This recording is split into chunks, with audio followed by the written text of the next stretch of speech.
Om Drishyam Pratitam Pravilapayan San Matum Anandaganam Vibhavayam Samahita San Bahir Antaram Va Kalam Yetaha Sati Karma Bande Om Shantihi Shantihi Shantihi.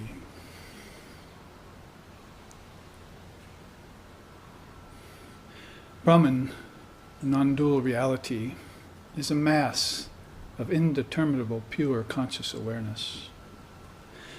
Therefore, taking what is external and what is internal, render them both into one indivisible state. Then meditate upon that state, pass your time contentedly, and be free. Om peace, peace, peace.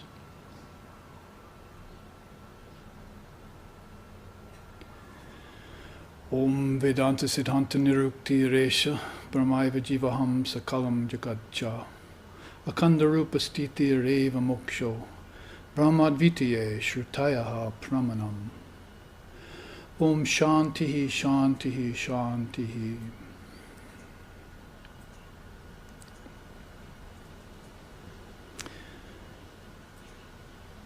It is the apt and final conclusion of the Vedanta that all is Brahman, time, space, living beings, and the world.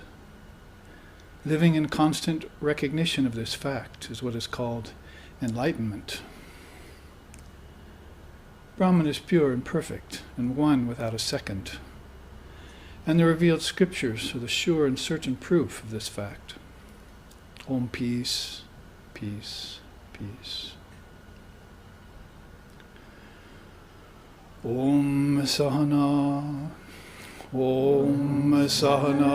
Vavatu Sahana Bhunaktu Sahaviryam Karvavahai Tejasvi Navaditamastu Ma Vidveshovahai.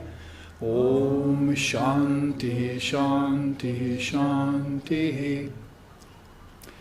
May Brahman, the reality, protect us. May Brahman sustain us. May Brahman illumine our thinking process. May we not find fault with each other, with the world, or with the teachings. And may what we study be a source of inspiration to us eternally. Om peace, peace, peace. May peace be unto us, and may peace be unto all. Om Hari Om.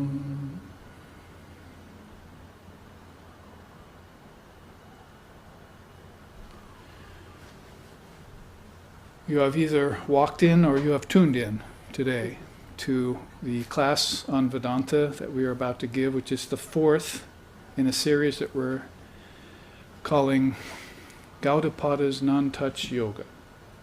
The new issue of our Nectar Journal is about to come out. It's a once-a-year affair. And in there we have some wonderful articles about the non-dual reality. And one of them is about Gaudapada's non-touch yoga by our own founder, Lex Hickson, who gave classes on that subject in New York quite often, a whole series of them. So this non-touch yoga is rather an interesting term. In Sanskrit, it's Asparga yoga. Asparsha yoga, sorry. I'm thinking of asparagus I had yesterday, maybe. Asparsha yoga. And this morning at satsang we were calling it non-touch, and one of the questions came up, why do you call it non-touch, or why did he call it non-touch?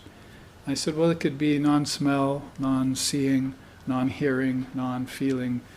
Any of those would apply to it because basically it's just beyond the senses.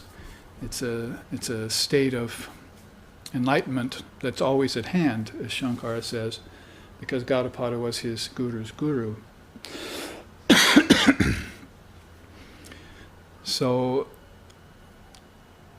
it's transcended the senses, but it also conveys the idea that it is a very unique, singular type of pathway, the pathway. Advaita Yoga we were looking at in the first class was mentioned, and that could very well represent it. And it's that state of mind in which all other yogas are contained. That is, it's superlative in that it knows the one main axiom of non-duality, which is basically non-origination is the word we use, or non-production, that there's no beginning to anything. It's just all one stream of consciousness, and it never ends. It just seems to end. It especially seems to end when consciousness gets limited to a body-mind mechanism, and when time gets limited to day and night, and when space gets limited to a physical world alone, when there are other worlds or kingdoms of heaven within you, then beings start thinking in terms of separation and periods of time and levels of space and different worlds. All of that comes into being, and all of a sudden then originations seems to be the truth. Origins, you know where I'm going with that. The idea that Christendom built its main temple of teaching on that idea of origins. And origins is a good teaching, no doubt. It's just not the ultimate truth. It won't satisfy the human being who knows somewhere inside of it that they're formless essence, that they were undying. And if they're undying, it means they were never really born. Being born is just a matter of assuming a form. It's never a matter of identifying with the form, just associating with it and giving it up. In fact, you do that again every day and every night when you go to sleep and wake up. You're associating with different forms. Even in the daytime, if you're daydreaming, you might be thinking of yourself as a different form somewhere.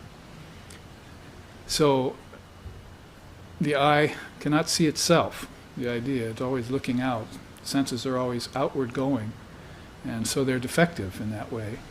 They need to be turned inside and made single. So for a single ear, single eye, single voice, or a single sound like Om, that's origins. But beyond origins is this non-dual reality, which is essence. We were talking about it this morning as Swarupa Jnana, the meditation on one's essence. And in the accompanying meditation was called Taila Dara Dhyan. That is the pouring of oil from one beaker to another in a perfect stream without any splashing or spilling. That's the way this container has to be with that infinite container called Brahman. It has to meditate in such a way that it's putting its full attention on that. So I said the best key for that, probably the best meditation, is to borrow from form. You're trying to reach a formless state by pouring yourself into the non-dual Brahman, into the Almighty Father, into Buddha nature. So you need a little help there. Then here's one: concentrate on a waterfall. Imagine that you are sitting and camping around a waterfall for 24 hours. So day and night you're there.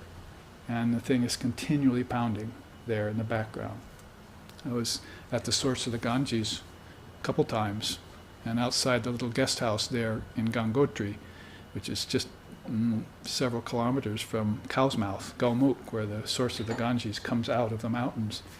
There's a little guest house there, and outside there's a huge waterfall that just pounds all night. So you sleep in this guest house, and besides the ozone effect and all of that, aerated air and all the water, you have this thundering sound all night that you fall asleep to and wake up to.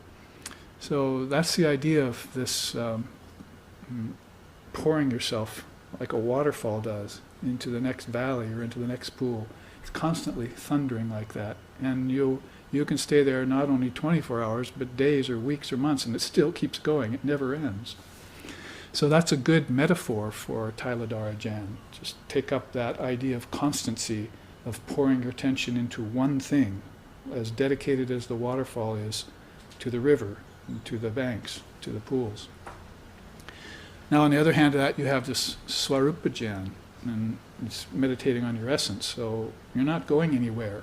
You're not flowing like a waterfall or making any sound. That's more like the non-touch yoga, non-sound yoga, non-sight yoga. See, it's unseen. So for that, you're going to meditate on an ocean rather than a waterfall. An ocean is just there, and it just sits there. If you live in Hawaii, you might have noticed that. And if you live in this ashram, you can see it every day, how it just sits there. My, that's an awful lot of water out there. See? And it's usually very still. A few whitecaps occasionally, but there it is, huge mass of water. So meditate upon your consciousness as an ocean like that. And that would be a swarupa dhyan. Immediately and deeply, that is the minute you sit, you are that ocean of awareness, and see what happens inside of such a meditation like that. So these are ideas that came up this morning in our satsang around this great tenet of non-duality, and its accompanying tenet called non-origination. Ajativada would be the Sanskrit word. Ajati means no species, no birth. And like Shankara, as we often sing, Nam Mrityor Nashanka Nami Jati Beda, I have no death, Mrityor. I have no jati, ajati is I have no birth. And I have no pita or nor mata, no father or no mother. I don't even have a birth at all. So this is how he's meditating in his non-dual awareness. And that's why I started off saying, Om Drishyam Pratitam Pravilapayan San. Drishyam means drishya, to see. You're the seer of that consciousness. It's an exciting thing, you see. It's the adventure of consciousness. You've had adventures in space, and you've had adventures underwater. I've had adventures across the 7 continents and so forth. Now have an adventure of consciousness you see inside of yourself. And go into your meditation with that kind of enthusiasm. Utsaha, Sanskrit. Utsaha, with that kind of enthusiasm, with a great anticipation. Not necessarily an expectation, but an anticipation is good, they say. Expectation, those can get dashed, as you know. But anticipation is sort of just on the verge all the time, on the edge. You're waiting for that thing to happen. It doesn't happen, you're willing to keep on waiting. See? So it creates this kind of underlying atmosphere of anticipation that you might see God at any second. See? Of course, funny thing is that we're seeing God everywhere at all times. We're seeing God with form. And the thing about non-touch yoga is that we don't usually get a glimpse of the unseen God. You see, it was John that said, no one hath ever seen God at any time. So when you see Jesus, even John or someone like that would mention, well, this is God in form, but he has an almighty Father, you see. And he's experienced that, called samadhi or nirvana or satori, or maybe in Christianity you could say beatific vision, if it were of the non-dual type. So there is this unseen that fascinates us, that inspires us, that all beings, when they tire of play, sport in the worlds of name and form, will have that desire to, as Gandhi said, see face to face. See that Lord face to face. Of course, there would be no faces there, because that would be a form, but by way of expression. And that is really what's behind your desire to sleep. Deep sleep is formless, isn't it? So you really want to go there because that's the only time that even the ordinary Joe, the ordinary man, will actually feel the presence of formless reality in deep sleep. We all do. We just don't remember what we experienced there when we wake up. And we pass through dream on the way, and that also modifies our consciousness. So we're used to the 2 levels of form, waking and dreaming. I'm putting this in Gaudapada's way of saying. But deep sleep, we don't really know that. As my teacher used to say, a fool goes into deep sleep and comes out a fool. But an awakened soul would go in a fool and he would come out a seer. See, if he had his third eye open when he experienced deep sleep, what it really correlates to is what's called unmanifested prakriti. See, that is where all form has been taken into abeyance, a pool of potential. That's the word, Om. All form comes out of the word. In the beginning was the word, right? So if you were to see the word, you'd be seeing the penultimate reality. In the beginning was the word, and the word was with God. You'd be seeing the word that is with God. And then once you passed beyond the word into absolute formlessness, then the word was God. And then it's one thing. That would epitomize the non-touch yoga. You've passed beyond touching anything with the eyes, or hearing anything with the ears, like Om, or the form of the Lord, Jesus or Buddha walking around on earth. So with this little preamble, I can sort of warm you up to the fourth class in today's in this series of classes called Gaudapada's Non-Touch Yoga, Asparsha. And last week we took several charts, which we're always doing, to help us, these visual aids, if you will, that the live streaming audience can see too up close, and we can also see them at a distance like we hear, but I'll explain them each. I thought the tack we would take to start off the fourth class was this idea that I mentioned this morning about proof. Everyone's always looking for proof, right? The Sanskrit word for that is pramana. So what is the proof that you have a soul? The soul is purusha in old Sanskrit speak. Purusha was the word they used. If you divide it up, purusha, it somehow defines somehow as, or translates somehow as the indweller in the city of 9 gates. If you count the openings, apertures in your body, you'll see with the senses and everything, some of them active and some of them cognitive. There are 9 gates, basically. So there's an indweller inside of that city of 9 gates. Just think of the implications of the term Purusha. That somebody came along and said, that means indweller inside the city with 9 gates. So it means that none of these gates are you. And the city is not you either, but the indweller is you. So that separates you right away in one fell swoop, with one word, from everything that takes form. You're automatically untouched. See? You're pure and perfect. Isn't that what they tell you when they speak about the Atman? So, hell with meditating on a waterfall or an ocean. That might take time, you see. Let's just jump to the chase. You see, let's just say, I am the Purusha, or I am Atma Brahma. This self is Brahman. I am that. There are people with that kind of verve, spiritual audacity, to make such a statement. I and my Father are one was one of the greatest statements on recent record. 2,000 years in India is nothing. You go back 8 or 10,000 earlier than that, and you'll find the ancient Vedic rishis and some of the tantrasists along the Indus River and so forth, in very deep worship and having samadhi and bhavas and writing down and teaching their children these great truths for posterity that would last for thousands of years after them, coming down to us in a very pure form, like we're sitting here today. Has really any time passed in that 12,000 year sweep? We're back 12,000 years ago sitting just like this talking about these same things.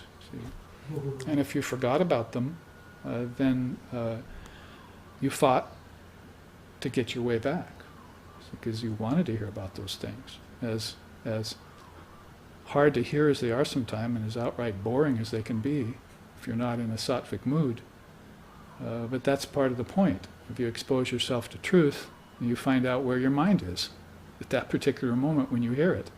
If it's in a very balanced state, you get inspired, and you're inspired that day by a scripture, by a mantra, by a teaching from a guru. But the very next day you could read that same scripture and hear that same teaching and read that same book, and you just be bored to tears with it. See? So part of this is showing up our mind as what it is, the mind-ego complex. The root of that would be called the antakarana. It's the inner cause of everything. So it's one of the penultimate truths too, is that you realize that when Gaudapada talks about non-origination or ajativada, what he's really saying is there's no such thing as production. You cannot produce a thing. It remains unproduced. If you say, I have produced a thing, then where was it before it was produced? You see, I mean, that's what he says in his slokas. It's ingenious. Even Western savants has looked at his karaka and said, I've never heard a philosophy like this. This person is somewhere else. See, so Gaudapada's Karika is just like, for Eastern and Western philosopher alike, it's like throw up your hands and go, wow, I've been wanting to hear something like that.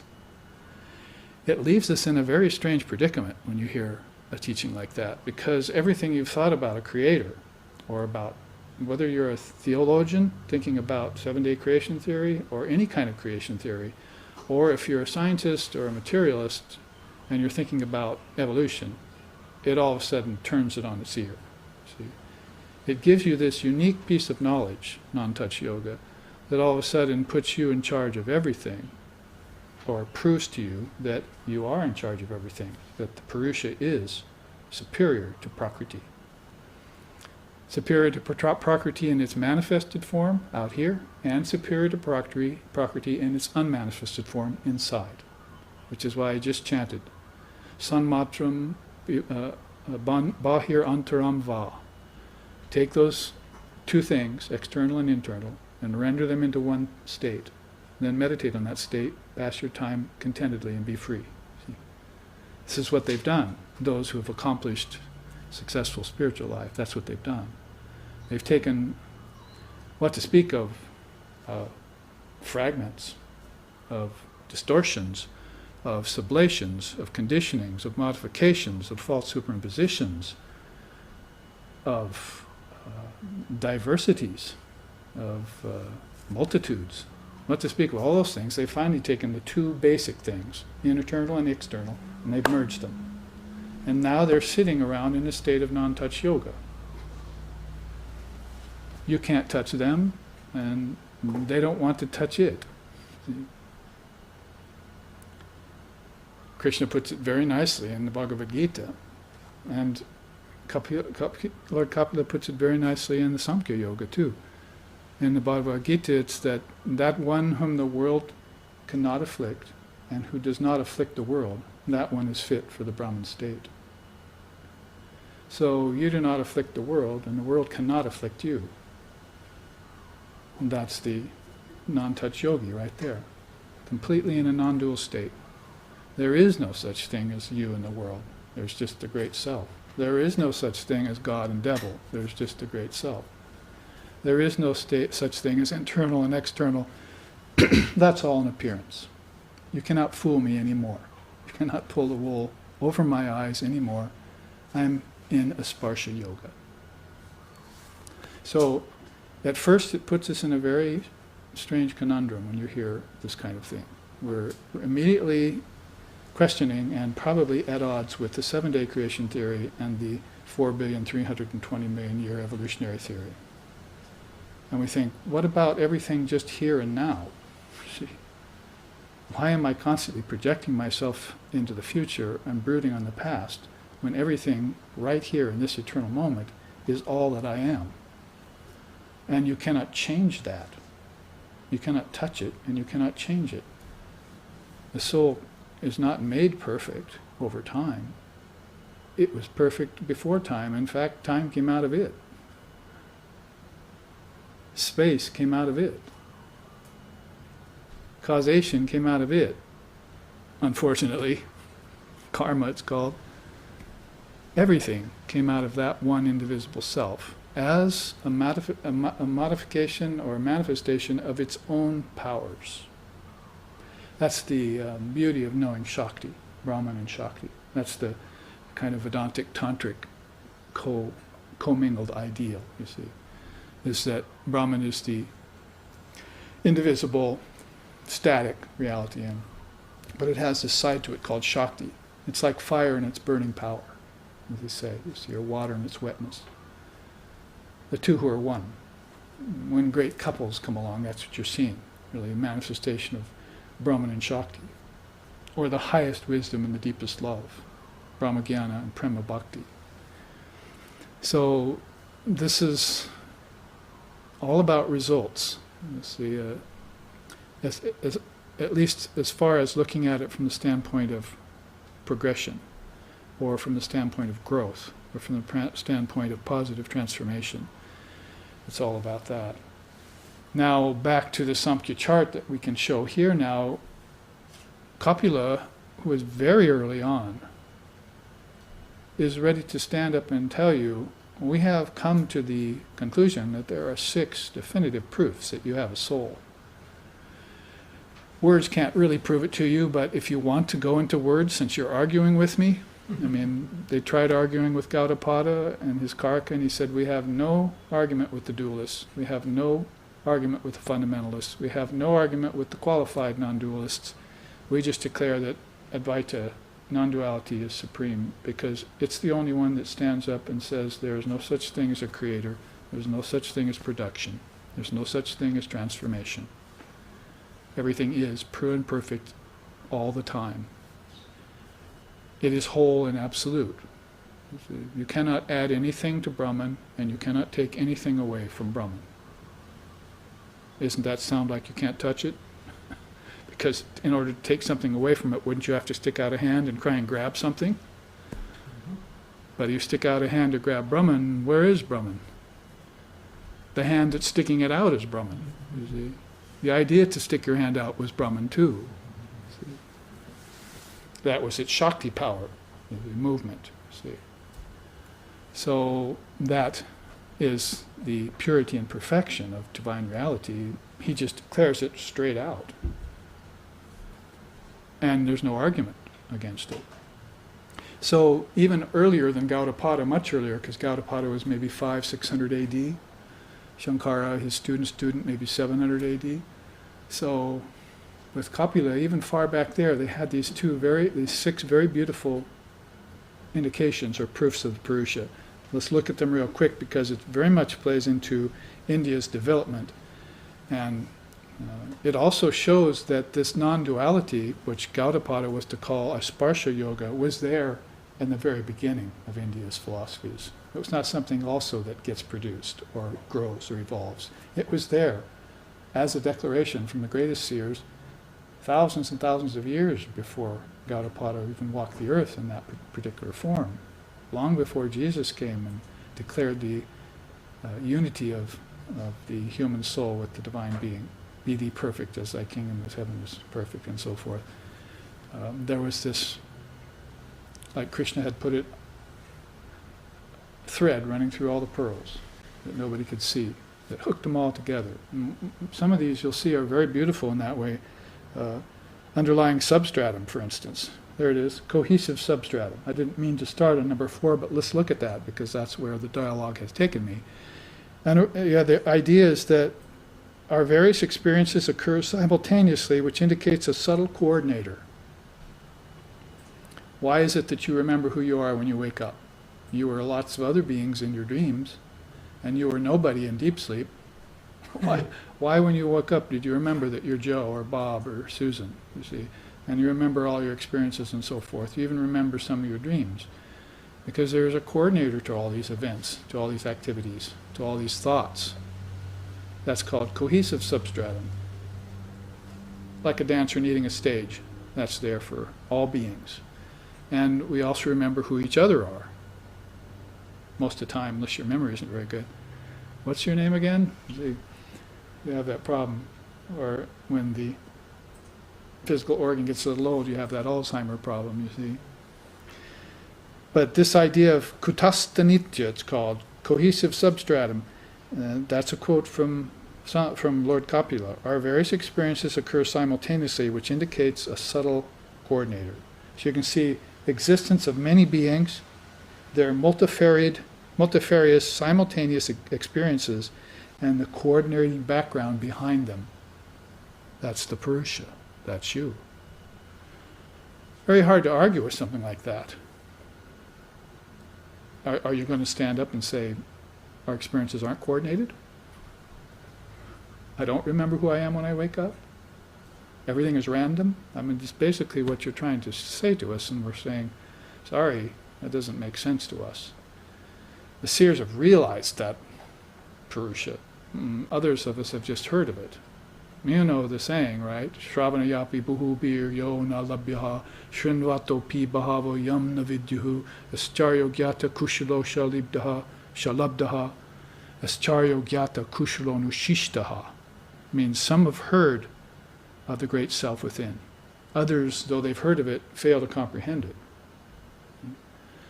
So there are those who have heard of it, those who have never heard of it, those who have heard of it but fail to comprehend it, but then there's that cross-section of beings who heard of it, went after it, found it, and realized it. And now they are it. It's like the greatest game of cosmic tag ever invented. You see, you're it.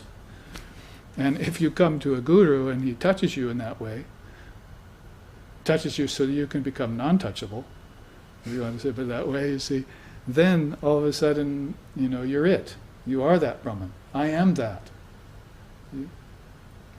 And all beings are that too. See? So non-duality is so subtle like that, and so beautiful. Yeah.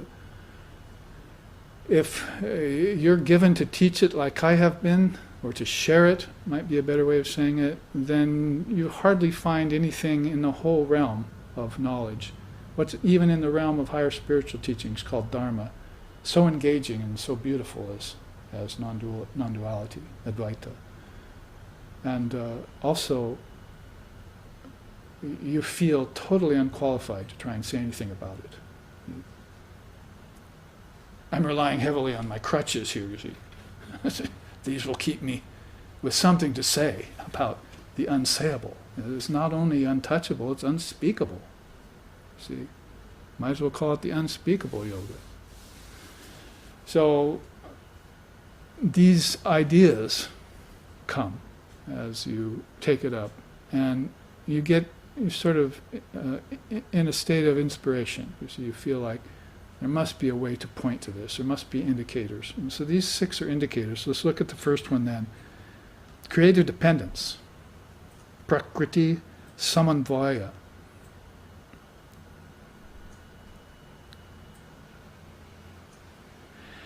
That is, he says, compounded substances, called objects, exist to serve a sentient being, an eternal subject. So my teacher used to say that all the time from the podium. Swami Sheshanandaji Maharaj in Portland, Oregon. He was the last living monastic disciple of Holy Mother, Sri Sharda Devi at one time. And he used to say that there are the objects, and then there's the eternal subject. You're not the objects. Don't attach to them. Realize yourself as the eternal subject. So that's the idea here. The creative dependence of Prakriti Samanvaya. If you look out and you see the worlds of name and form and time and space, then you must know those are all insentient. They don't have any way of existing except in you. They have come out of you, if we just said. They've come out of Om, they've come out of the mind, the great mind, they've come out of the collective mind, and they've come out of the individual mind. Right on down to the 5 elements. That's why you can connect taste to water and smell to earth, because the elements are connected intrinsically to your senses. One has come out of the other in a trickle-down process. That's called projection. See? Contemplication process. 5 elements, 5 gross senses, 5 subtle senses, 5 tanmatras, subtle elements, 5-fold mind. The whole thing is contemplication. It's like a throw of a dice. The 4 yugas, Satya, Dvapara, Treta, and Kali Yuga, the 4 yugas. They're named after the throw of a dice. They're a gambling game. Mm-hmm. It's very symbolic, really. See, it's like any time we come here, we throw the dice, in a sense. What body are we going to get? What parents? See, are we going to get the Dharmic teachings, or are we going to fail to seek them out? Are we going to get a good teacher, or are we going to fail miserably? Are we going to succeed? It's all like a throw of a dice. So they named the 4 ages, which are hundreds and thousands of years long, each of them, after the throw of a dice in a dice game. So that comes up in regard to this underlying substratum and this creative dependence on nature. You see, you must then look out and see the worlds of name and form and time and space as having come out of you. If you can't see that, then you have to at least admit that those things are there for you. You see, you know how Lord Buddha described the 5 elements. He called them your 5 desires. You had a desire to walk on solid earth, So you produced worlds in time and space. That has to do with aroma, doesn't it? Catch a whiff, you automatically want to go to that solid place and find out where that aroma is coming from. See? Get a little thirsty, you want some water, you want something to drink. You see? Go and find that river where that waterfall is thundering day and night. You see? So he calls the 5 elements your 5 desires. So he puts together, even sort of psychophysically, rather than just cosmologically. You add Samkhya to Buddhism, which Buddhism is very, like Vedanta, yoga was very, very influenced by Samkhya. This is Samkhya yoga we're talking about. Asparsha yoga, wouldn't have been as rich and full if Samkhya yoga hadn't have been there in the beginning. And you can see why when you see this very philosophical production. We're used to looking at Lord Kapila and seeing the 24 cosmic principles and trying to learn those. But now we look at Lord Kapila and we see, gee, he did some thought about the Purusha. You can't call him an atheist just because he was involved in cosmology. Look what else he did. He believed in the Purusha, in the Prakriti. See? The only problem was they were 2 separate realities. So that had to be healed later in philosophical terms. Can't be 2 realities or they'd contradict one another. It has to be one reality. So, Om Drisham Pratitam Pravilapayam San, San Matramanandaganam Vibhavayam. San Samahita San Bahir, outer, Antaram, inner, Va. Take the outer and the inner and put them together. If they seem like 2, render them into 1. Then meditate on that 1. Then pass your time contentedly and, importantly, be free. Because you always are free. But if you begin thinking that this outer display, Maya, samsara, nature, prakriti, is independent of its own, that it has a life of its own and has nothing to do with you, then you haven't made this creative dependence fact of your own, you see.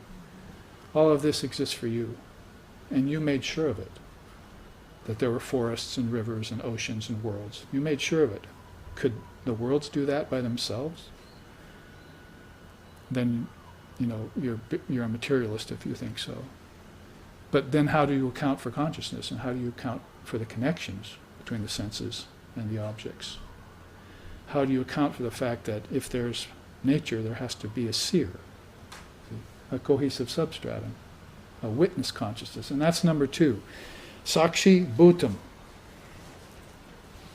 Om Brahmanandam Paramasukudam Kevalam Jnanamurtim Dvandvaititam Gagana Sadrisham Tattvama Sadi Laksham Ekam Nityam Vimala Machalam Sarvadi Sakshi Bhutam Bhavatitam Triguna Rahitam Sadgurum Tan Namami. Beautiful, beautiful sloka that my teacher used to say at least once a day. That part of it called Sakshi Bhutam is you are the witness of all things. You are the witness consciousness. You are the spiritual entity, the Purusha, that's looking out on the Prakriti, and that Prakriti came out of you for your own creative dependence. It's dependent upon you. It's there to serve you. You're the master, and that's the bond slave. Hopefully you don't treat it like a bond slave, because when you start doing that, then you see what happens to the environment.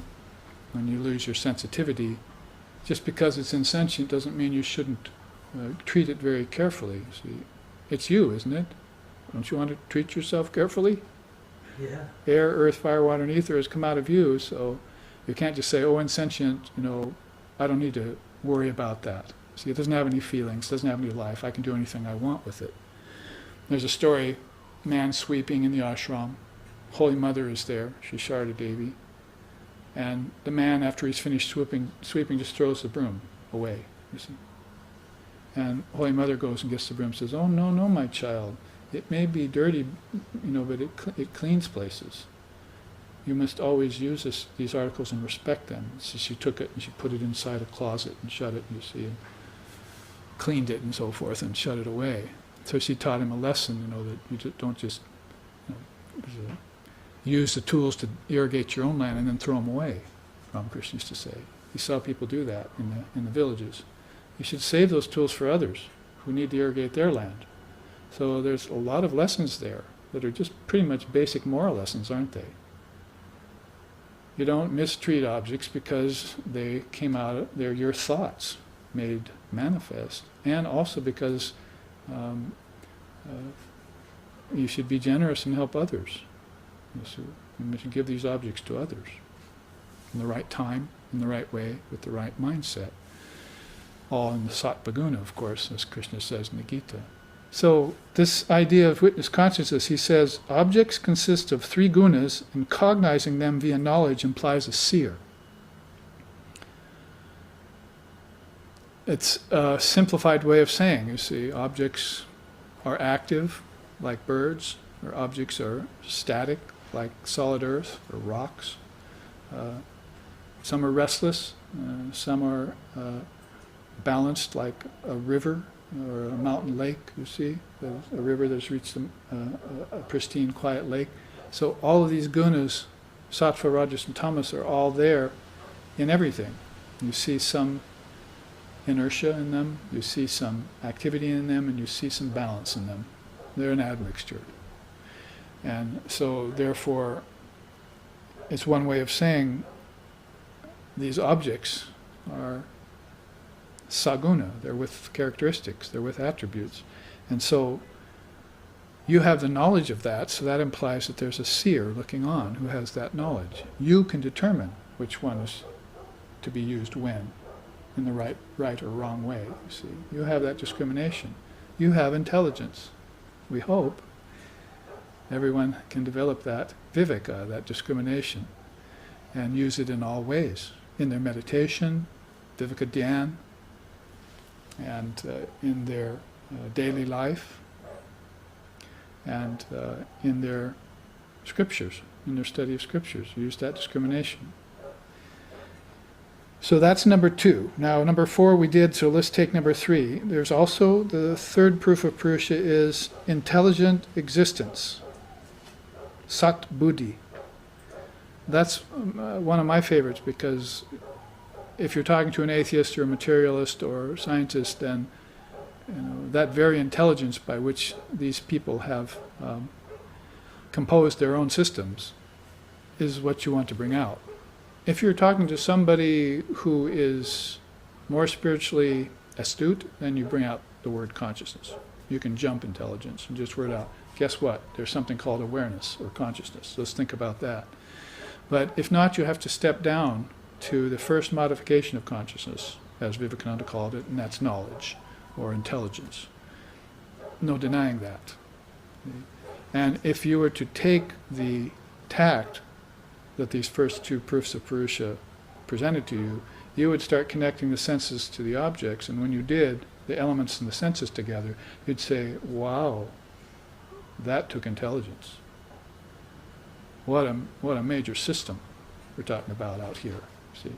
With just the external alone, doesn't it just smack of intelligence? Doesn't it smack of a mastermind? How can you call that random? You can call it random if you have no belief and no faith, and you just are walking around like a materialist. You're missing most of the picture. But if you connect consciousness to it, intelligence to it, and you can find intelligence in books, and you can find intelligence in architecture, and you can find intelligence in cities, and you can find intelligence everywhere, in your children, in your grandfather. How can you deny it? It's like intelligence isn't really of nature. How can you call it a product of nature? See? Because I don't see that intelligence in anything in nature. Cows, horses, they may possess a little instinct and maybe a sort of dwarfed intelligence of their own, but you never see it like it's in the developed human being. God walking around on 2 legs, Vivekananda called the human being. There you see very powerful intelligence that stretches way back inside of you to your ancestors and beyond to the gods and goddesses and on to the great rishis and seers. They possess huge amounts of that intelligence. They've mastered it. So, he says here, nature is non-intelligent. An intelligent agent must exist to experience its functionings. That's you. Me? That's me? That's you. You can do it. You are intelligent, you see. And nature isn't. So, Kapila made that observation. You can see there's the insentient nature of Prakriti, and then in the middle, the operative laws of karma and gunas are playing an effect. Even if you looked at nature as gunas, you'd see intelligence there. Or if you looked at the principle of karma, cause and effect, reap and sow, that kind of thing, then you're going to have to somehow all of a sudden say, who's the law of karma? Who's your daddy? See? Who is causing these beings to go through their karmas? Or who's overseeing it? Or who's the Phala Harini Devi here? Phala Harini Devi. Phala, fruit, Harini, holder, you see, observer of the giver or dispenser of all karmas. How does that work? That works through intelligence. How people get what they deserve. You see, is that just random? So this presence of intelligence is a very profound proof of Purusha, proof of your witness consciousness, proof of your master, being master of nature, proof of there being a cohesive substratum underneath you, beneath you, underlying. And number 5, also this inherent freedom. Everyone seeks freedom. Freedom might as well be God in India. You see, moksha, mukti, kaivalya, those kinds of words are there. Many words for it. And they say all beings are seeking it, knowingly or unknowingly. Vivekananda would say things like, the thief really steals because he wants to be free.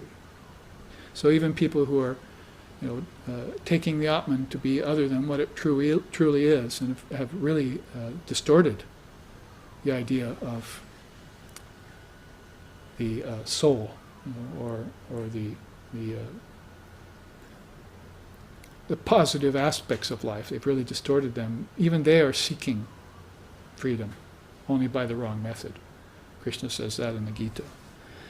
So everywhere you see this urge for freedom. So Kapila says here, the desire for freedom from bondage implies a reality that is free by nature. How would we know?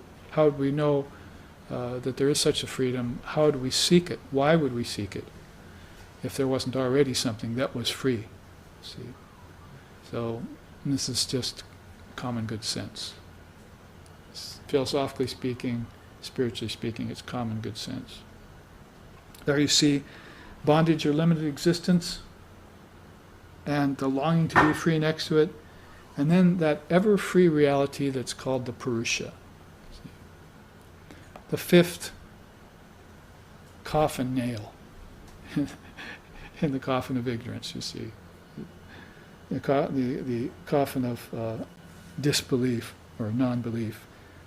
The 6th one is called eternal stability, nitya avastana. He says, universal motion can be recognized only by that which is eternally stationary. So, you see, if there's a train here, and a train here, and a train in the middle, and your train is stopped, see, and these trains are moving at different speeds, you would only know those are moving if you were on a train that was stationary. You ever seen that happen? Maybe the trains are going at the same speed and it looks like neither are moving. You're driving down the freeway and all of a sudden you get this feeling, everyone's driving backwards faster. They're not going forward at all, passing each other. These are going faster backwards and passing them backwards. You see. So this idea of motion, however it suggests itself, has to be predicated on a substratum that's immovable, that's stationary. Like that kutastha nitya we just said. So this is called nitya avastana. Motion can only be recognized by that which is stationary. And guess what? That's your Purusha. if you want to put it in very simple terms, Vivekananda said, Purusha, the soul, picks up the books of nature and turns the pages, reads it, and then puts it down. That's the way Vivekananda would put it. And guess what? When it picked up the book of nature and read it and put it down, it wasn't moving. See? All those experiences in nature you had in the pages of the book of nature were had inside of you, and you didn't move to get them. You just drank them in, right? So you're that cohesive substratum. You're that eternally stable consciousness that's reading the experiences of nature as if in a book. And you go nowhere.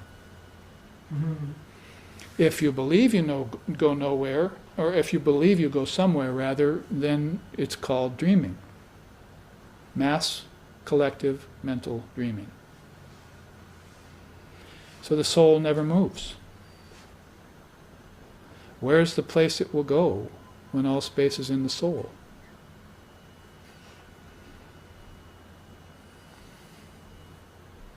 And where's the time it will go somewhere when all of time is in the soul? See? This is the grand Purusha, the indweller in the city of 9 gates. And he calls it Shuddha Buddha Mukta. Purusha is Shuddha, that means pure. Buddha, intelligent, Mukta, free. It is pure, ever aware, and ever free, says Lord Kapila of the Samkhya system, thousands of years prior to Christ. Samkhya Yoga. We salute Lord Kapila because he was the first person who did his homework. He outlined the Purusha and Prakriti for us really well. In Prakriti he put it into 24 cosmic principles. In Purusha he puts it in terms of 6 proofs, that you don't have to go very far. You have intelligence, so use it. You see, if intelligence is one of these important aspects, then you use it to ponder this a little bit. And by pondering it, then you become a candidate for non-touch yoga. See? It's just right around the corner. You can live in it. See? Moment to moment, day to day, you can begin to live in it and be untouched. Now, I thought in the remaining time in the first half we'd look back on one of the charts which many of you have not seen, but it's from our Zen Buddhist retreat two retreats that we gave. We gave one here in Hawaii recently, and we gave one in Portland, Oregon. And I came up with good 6-8 charts on Zen Buddhism. And this was one of them, and it very much shows the non-touch yoga the way the Zen Buddhists, did I say Tibetan Buddhist? I meant Zen Buddhist, or maybe I said just Buddhist, but we've given teachings on the Tibetan Buddhists too, and we'll continue to do so. But Zen Buddhism also has its way of explaining this non-touch idea, this completely transcendent idea, right here in the midst of everything. Like one of these entrances says, Banpo no Joshiki, see, every man's consciousness. So they're talking about there being no separation between absolute reality and relativity. It's like if you're having tea, you're in Satori. Probably if you're having tea at home, you don't realize you're in Satori, but if you're having tea with a Roshi, probably you're feeling, well, this is very defined. This is very slow and gradual. This is very consciousness. I better pick up my cup very carefully. I better sip my tea very carefully. You see, the whole thing is just the atmosphere has changed because you're in the atmosphere of a person who sees no difference between the superlative and the superficial. They become one. Didn't we just chant, take the external and internal and render them into one state? Well, that's what happens to you when you do. All of a sudden, you're not, seeing fairies in the air or something, see, or elves, or menahunis, see. All of that stuff goes away. It's every man's consciousness. It's just, I'm in my own consciousness right now. and this is all pure and perfect. All the problems have gone away. I saw my teacher living like that for decades. Couldn't figure it out at first. When I first met him. Seemed too simple. Everything was easy to him. There were no choices. There were no burdens. Just always his mind was in that non-dual state. I mean, of course he learned it from masters like Holy Mother and Swami Vivekananda. He even sang about it. Sharada Ramakrishna Bande Kechere by Sharada Ramakrishna Name Bande Kechere by Beshabu Ban Beshe Gelo Aha Boli Hari Jai Beshabu Ban Beshe Gelo Aha Boli Hari Jai Sharada Ramakrishna Name Bande Kechere by Sharada Ramakrishna Name Bande Kechere by.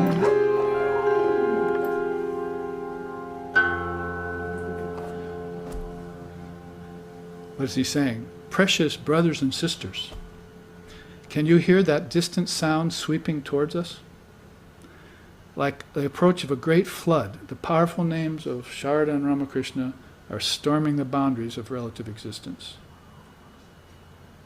This is what happens to you in meditation. So this great light comes upon you, all of this disappears, and you're washed like a great flood. You're put into samadhi. Like a surging ocean of ecstatic bliss, annihilating the imaginary boundaries between matter and spirit. Show me that line of demarcation where spirit stops and matter begins. I'd like to see that. See? So when you're in your practice phase, you discriminate between this and that. So you cause a healthy distinction, a healthy separation. That's good for you because you don't have it together yet. But then you see the external and the internal. When you are able to do that, you start to bring them together and fuse them into one thing. And that's non-touch yoga. How does a man in that kind of yoga look? Uddhava asked Krishna. How does he speak? How does he walk? How does he talk? How does he eat? How does he lay? Like everyone else. There's no miracle there. But if you were to be in that state of consciousness, your whole life would be peace. Subtle bliss would be what you wake up to and what you go to sleep to. You would be in this state of subtle bliss, ananda. See? And they are. Do they have any problems? There may be huge problems in the world for a Dalai Lama, but does he change at all? Could lose his country, could have his friends killed. See? He's still the Dalai Lama, he's still devoted to Buddha, and he's still living in nirvana. It's the state of nirvana. Not walking on water or something. If he did that, he could have stopped the Red Chinese. If he used miracles or powers. Those are beneath the realized souls. They want this non-touch yoga. They want this non-duality. They want this Advaita. Because that's the safety zone in relativity. Why? Because relativity has become reality, and reality has become relativity. There never were two states called higher and lower. There was just one all the time. And if I've fallen out of realization of that, I have to bring the two together. I have to struggle to bring these two together. That is, God is out there and God is in here too. That may be formed and this may be formless, but I can prove to myself through many, many systems that that's one reality there. Because you can't have two realities. They would contradict one another. It can only be one. So that's the meaning of that rather cliche word, oneness, you see. If you take it into Sanskrit, it's Advaita, and it isn't a cliche anymore. That's what you're after. That's what you're seeking. That's what you are. Funny. Sri Ramakrishna used to say the musk deer runs around looking for that beautiful scent on the wind. See? But it's coming out of its own navel. That's the confused or perplexed human being, running around everywhere looking for whatever it thinks that it wants. It's really God, it's really freedom that it's looking for, whether it's a thief or whether it's a seer. or an aspiring seer. But nonetheless, you see, it's already that. You are the darling of your own worship. You are that which you've already been seeking, which you've always been seeking. See? There can be none other. Hasta Amalaka Stotram, the Nirvana Shatkam, I could sing you songs that just say that alone. That's the only theme. They don't deviate from it. They may borrow some analogy or some metaphor from somewhere, and work it into a beautiful hymn that's full of poetic words and very convincing, as the Upanishads say. But that's the one theme, and they don't deviate from it. So, do you hear that sound sweeping at us? Like a great flood. The names and forms of God are rolling over us, you see. Annihilating the boundaries between relativity and reality, between paramarthika and vyavaharika, as Gaudapada would put it. Everything is unproduced. Certainly an unproduced thing is unproduced. You don't have to prove that to yourself. But a produced thing is unproduced too, because if you say, I'm going to produce something, where was it before you produced it? Wasn't it in an unproduced state? So doesn't that mean that by nature it is unproduced? You're bringing it into production, so you're making it look other than what its true nature is. Making it act other than what its true nature is. And that's people, folks. They're acting other than what their true nature is. Their true nature is still. Their true nature is non-dual. Their true nature is compassionate. Their true nature is godly, divine. And why are they pretending otherwise? Well, the realized soul doesn't want to pretend anymore.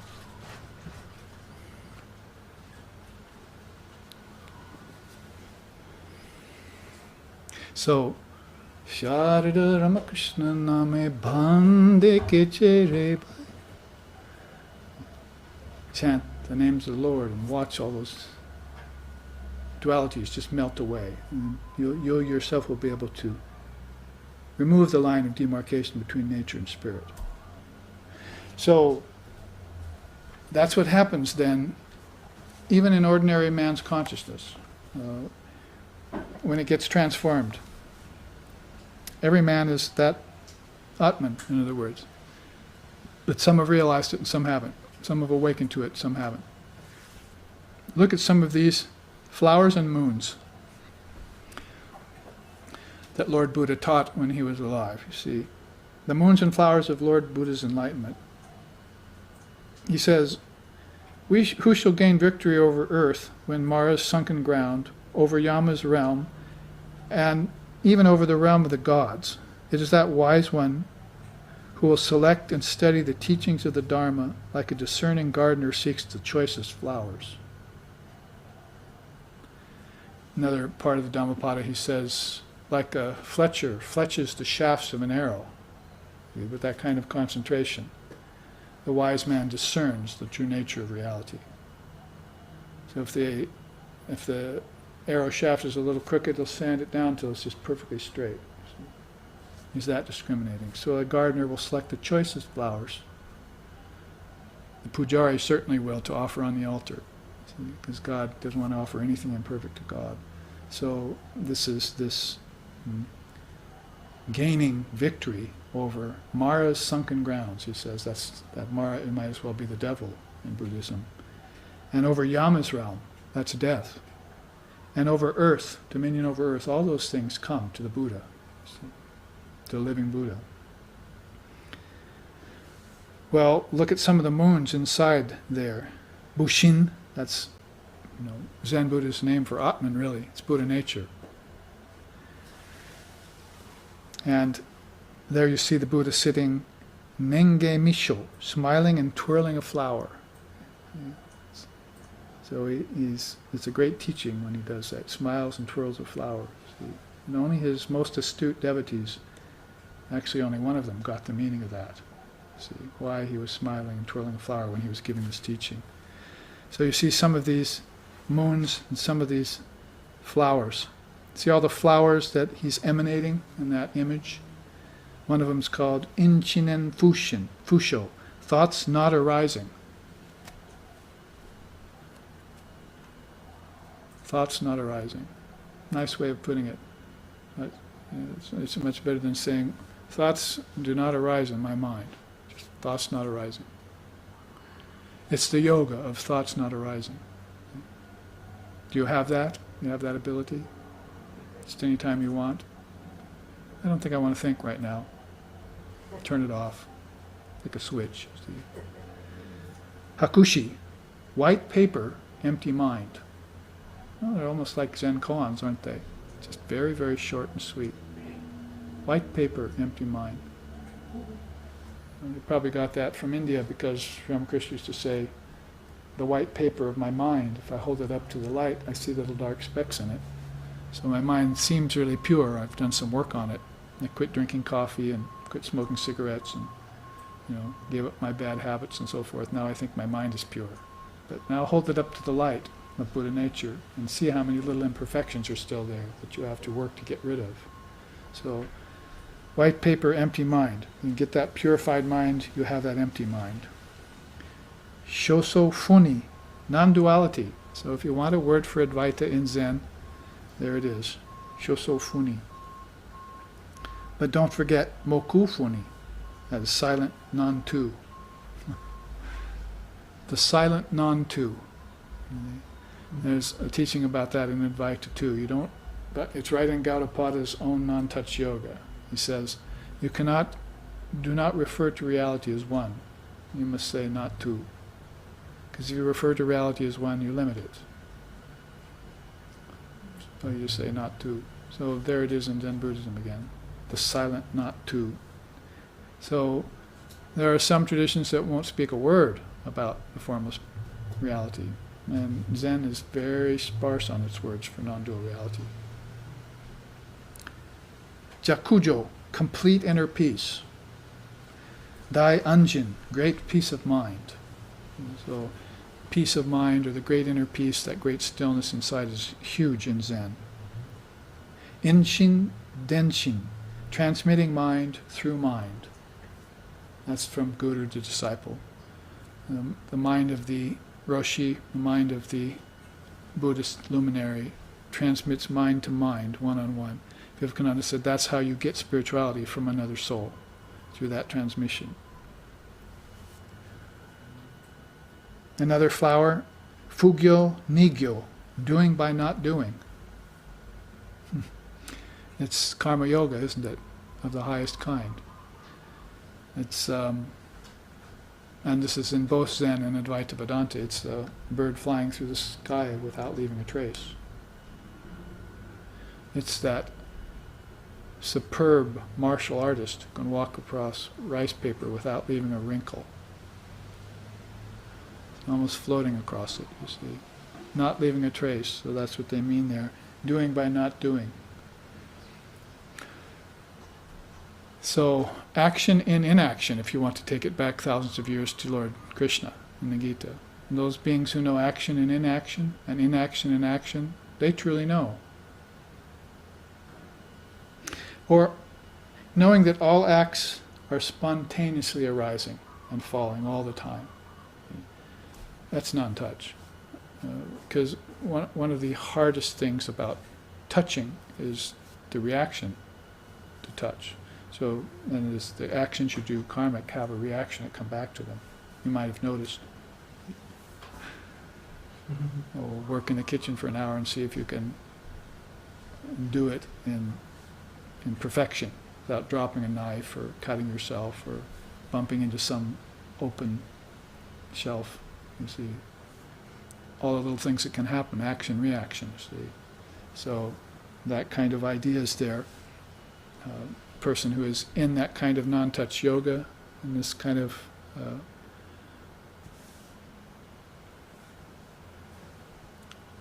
Zen Buddhist version of it, see, will be doing while not doing. Moshosheki, leaving no trace. That's like a bird flying through the sky, leaving no trace. As one of the definitions for my teacher's name, Asheshananda, means the bliss of no residue. Ashesha, no residue. After death, see, after the bodies drop, nothing to call him back. Renounced the world. Monk for 90 years, so basically just, it was over, you see. And he just wanted to live in that non-dual state all the time. If he comes back again, he'll just come back in that non-dual state. It'll be like he never came, because he never left. Ishi Injo, training by one master only. They sometimes call that too one taste bowl. So you have one bowl of miso soup or one bowl of rice. Or just mix anything with it. You just that one taste is all you're after, and that can satisfy your hunger. If you don't have a lot of crazy desire for complex diets and foods and so forth, so that one taste bowl. So they say that's the same way about a teacher and a disciple. Train with one roshi, or one guru, or one swami, or one teacher. Don't mix it up, because you may have two enlightened teachers there, but they might contradict each other in certain areas of the teachings, and that'll confuse you. So you leave it very simple and plain. Enlightenment's hard enough to get without having to face those kinds of complications. Now, I was saying this morning here at the ashram that there was a story, in one particular story, of a Zen master who was training a student. And it became known to the Zen master that that student could not get satori under him. He had taught him everything, and he was just that close to having the highest definitive experience. So he sent him to another roshi. And as soon as he walked in the door, that roshi, first words that roshi spoke, he got his enlightenment. So all the work was done by this other roshi, but he couldn't get over that last little hump. You see, so sent him to another roshi. Of course, that's entirely different than mixing it up too early. You qualify yourself, and just one little bulwark, you see, and just knock that down, and light comes flooding in. So it's all about setting that up as a kind of preparation. Ways to do that are through meditative wisdom, like hanya, through deep moments of insight, pragya, and like the wisdom you get from enlightenment, bodhi. It's like the word Buddha itself is kind of an enlightened intelligence. No doubt there's a kind of mean intelligence, that's called cleverness. In some people you see a mean intelligence. In other people you see a very secular or worldly intelligence. In some priests and priestcraft you see a sort of religious intelligence. But this supreme intelligence that's from enlightenment, that is superlative, that's sublime, that's incomparable. And that is what gets transmitted mind to mind. You stay in that atmosphere long enough, like we did with our teacher and so forth, you go back and keep lighting your torch on that light, on that fire. That's the fire of yoga. And ignorance is making a swift retreat, even as you're doing your practices. So that's bodhi. The last two entries here, Jisho Sojo Shin, all-pervasive pure mind. Very Advaitic there too. And then we already said every man's consciousness, Banpo no Joshiki. These are some of the flowers of Buddhist teachings that very much are indicative of and reminiscent of a non-touch yoga, like Gaudapada is teaching us. The final quote at the bottom is very telling. It's by Shakyamuni himself, Lord Buddha. He said, "I have the treasure of the eye of true Dharma, the wonderful mind of Nirvana, the true form of no form, the mysterious gate of the Dharma within me." So that's where he was talking about that third eye. I have the Dharma eye within me. He's one of those beings that mentions the third eye, or the Agni chakra and Kundalini. That's higher intelligence. When consciousness comes that deep and relates with such subtle centers as heart, throat, and third eye, then you begin to have that emanation of wisdom off of a soul. Some people would be tempted to call it an aura. See, oh, I see a light there. but what they're really seeing is a sort of physical manifestation of an inner light, an inner intelligence that's coming off that enlightened mind. So these are just really a few, very, very few of many, many Japanese expressions that I found in my own study of Zen Buddhism, and that I learned from like Sixen, who is also very much into Zen Buddhism. Jikai, we call him in that tradition. His name is Jikai. So this ribi, that's a nice saying, ribi in Japanese, Zen Buddhist truth principles.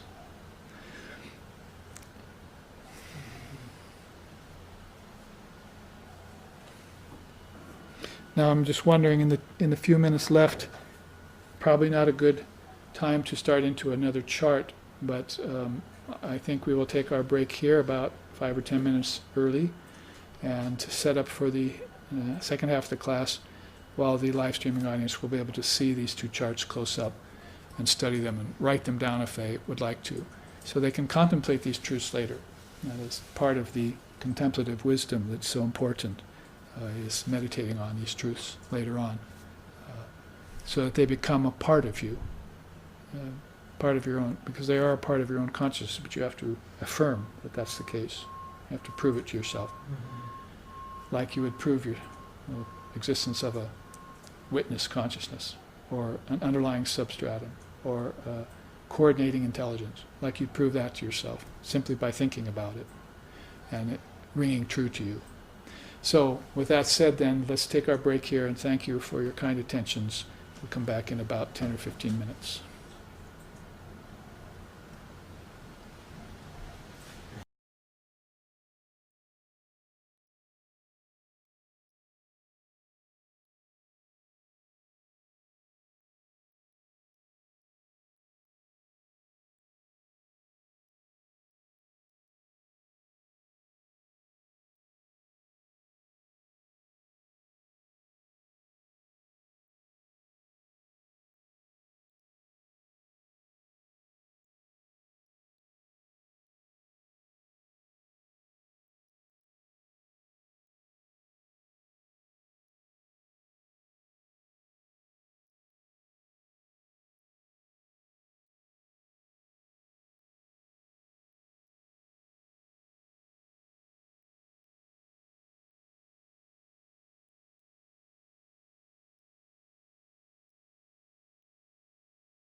We are entering into the second half of our class, of our fourth class, on the non-touch yoga of Gaudapada.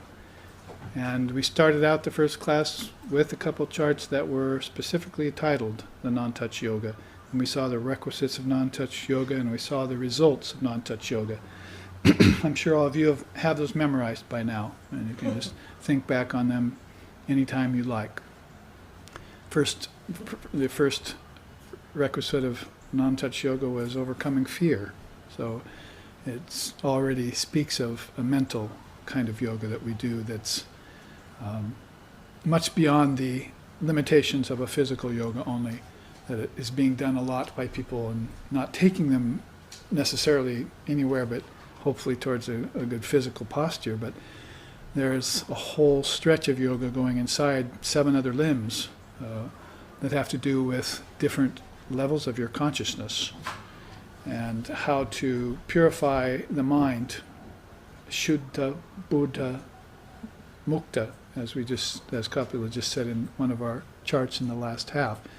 It's eternally pure, it's innately intelligent, and it's innately free all the time. That's its nature, Shuddha, Buddha, Mukta.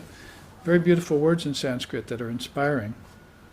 Inspiring even just on their own without even translating them into English. They have just a certain ring to them. So we ended up looking at, in the first half, looking at the way Zen Buddhist might approach some of those very non-touch-like teachings that are transcendent, that are sublime, that are subtle. There's probably no other word in the English language like the word subtle. It just communicates so much to us. In other words, it's not gross. And by gross, we don't mean horrible or something. We mean just thick and dense, like matter is, like granite, like rocks, like boars and pigs and evil human beings. If it's a thick consciousness and a thick vibration to them. So if you get into the word subtle, then you begin getting into the areas of the mind. And you begin to understand what, if there is such a thing as transformation going on, it's happening there in the mind. And that transformation is an outward flow and it has an inward flow. And when it goes outward, it turns into objects and worlds. And when it goes inward, it turns into subtler worlds like dream worlds. Even so subtle that it becomes another good word in English, causal. Karana is the word in Sanskrit. It gets back to the original cause of things, which Gaudapada, of course, does not agree with. He doesn't believe there's a creator, and he doesn't agree with those who think in terms of production or creation. He's just saying that's not tenable, and I can prove it to you. You would have to study Gaudapada's Karika with a master teacher in order to... I was just giving you bits and parts of it when I was talking about you can't produce an object. It's because if you say you produce an object, then you're saying it was unproduced at one time before you produced it. So if it was unproduced at one time, it means that its nature must be unproduced. And somehow I made it look different than its nature. And immediately you're starting to apply that towards your intelligence and towards people. What is their true nature? And then all of a sudden you're in the realm of the subtle, and you're moving toward the realm of the causal. And these are 3 levels of your consciousness: waking, dreaming, and deep sleep. Those are actually called gross, subtle, and causal. They're also called your 3 bodies. You have 3 bodies, not just one. So even if you just took the very surface of the teaching, somebody wrote me a question today and says, why can't I get beyond just the surface of the teachings? You already have. By just hearing that you have 3 bodies gets you beyond the surface of most people's teachings. How deep do you want to go? Be satisfied with going that deep, and maybe meditate on that. You see, oh, my 3 bodies. What is my subtle body? They tell me it's my mind, it's my karma, and it's things like that. Maybe I should meditate on that a while. And then maybe I can make my way toward karna, the cause of things. And I'll understand things like the great mind and unmanifested prakriti, as we were looking at in the first half, and Om, the word, which seems to be you can't get any more causal than that. It's actually called the uncaused cause, or the unstruck sound. the non-originated origin. So you have to put these contradictions together to help the mind digest teachings on the subtle level, and especially on the causal level. They're going to be suggestions, sort of like beautiful fragrances on the wind, see. They take your mind somewhere, like to a past lifetime or to a past experience in this lifetime. All of a sudden you're just there in an instant, aren't you? Oh, that smell reminds me of, you say. But there are also fragrances in the mind. They're called teachings. And they will take you immediately into the subtle and into the causal. And you know, the illumined seer and even the adept, the spiritual adept, is all about those subtle fragrances. They want to go to the aroma bank, see, in their mind and just start sniffing. See. And that's a trail of scents. You see, just like a bloodhound.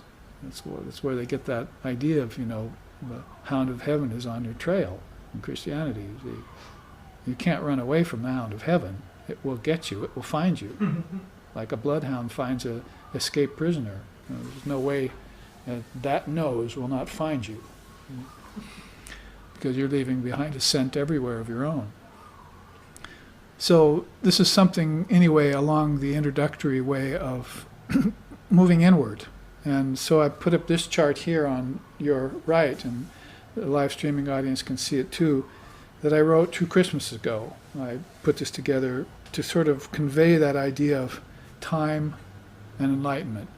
Now we said in the first half that where is the time the soul will come, and where is the time when the soul will go, when all of time is actually inside itself. And what space will it go to when all of space is inside itself? What space can it possibly go to? It's actually just moving around in a dream inside of space that's inside of it, you see. And when that becomes really clear to you, you become more stationary, you become more stable, and you become untouchable. And we mean that in the most positive way with a capital U. You see, untouchable means non-touch yoga. So, Advaita Vedanta then, I probably should say this before we enter into this chart, and this chart actually is nice for illustrating the different ways in which a person can get mukti.